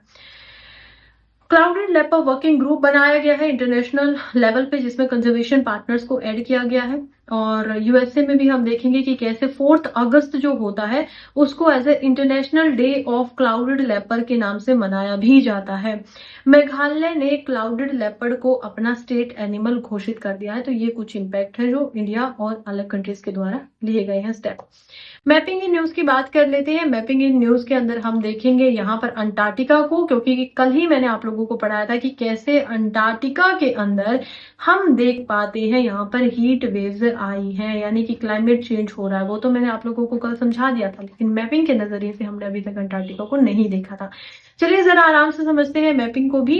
अंटार्कटिका हम देख पाते हैं कि वर्ल्ड में 5वां सबसे लार्जेस्ट कॉन्टिनेंट है। सबसे बड़ा कौन सा होता है? Asia, then Africa, then North America, then South America, उसके बाद आता है अंटार्कटिका, एंड छठे नंबर पर आता है यूरोप, एंड लास्ट में हम देख पाएंगे ऑस्ट्रेलिया को। तो 5वें नंबर पर अंटार्कटिका हमें दिखाई देता है।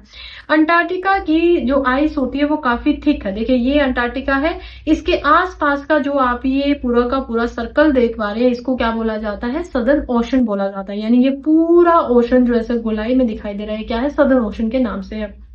5वां ओशन भी जिसको हम बोलते हैं। तो ये एक समुद्र है, थिक आइस है। 98% जो इसका लैंड मास होता है वो आइस से ढका होता है, राइट। इसके अलावा ये हम देखेंगे कि इसमें कोई भी सॉवरन कंट्री नहीं है। ये एक ऐसा भाग होता है क्योंकि यहाँ पर लाइफ जो है वो उतनी ज्यादा है नहीं, तो ह्यूमंस की यहाँ पर कोई कंट्री भी हम नहीं देख पाएंगे।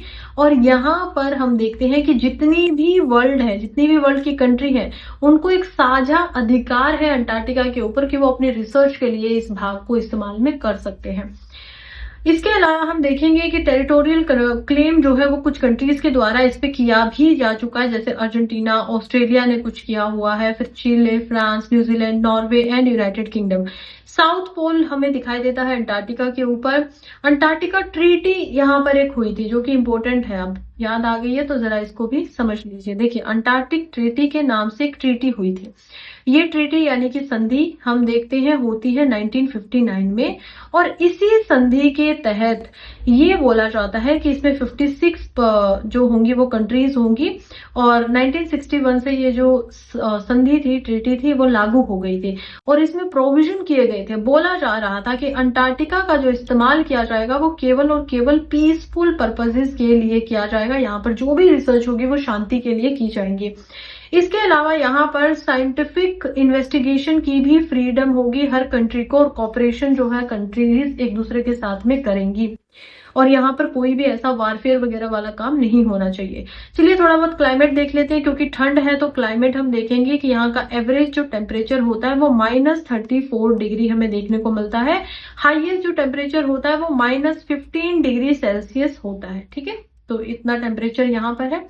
टेरेन जो है वो पूरा का पूरा यहाँ का ग्लेशियर से बना हुआ है, तो ग्लेशियर्स ही आपको दिखाई देंगे। और ग्लेशियर्स क्या होती है? मोटी बर्फ की परतें जो कि बहुत लंबे समय से जमी हुई होती है। और अंटार्कटिका के ऊपर से हम देखते हैं कि ऐसे ओजोन जो होल है वो भी क्या है? अंटार्कटिका के ऊपर ही दिखाई देता है, स्ट्राटोस्फेयर के अंदर, एटमॉस्फेयर में।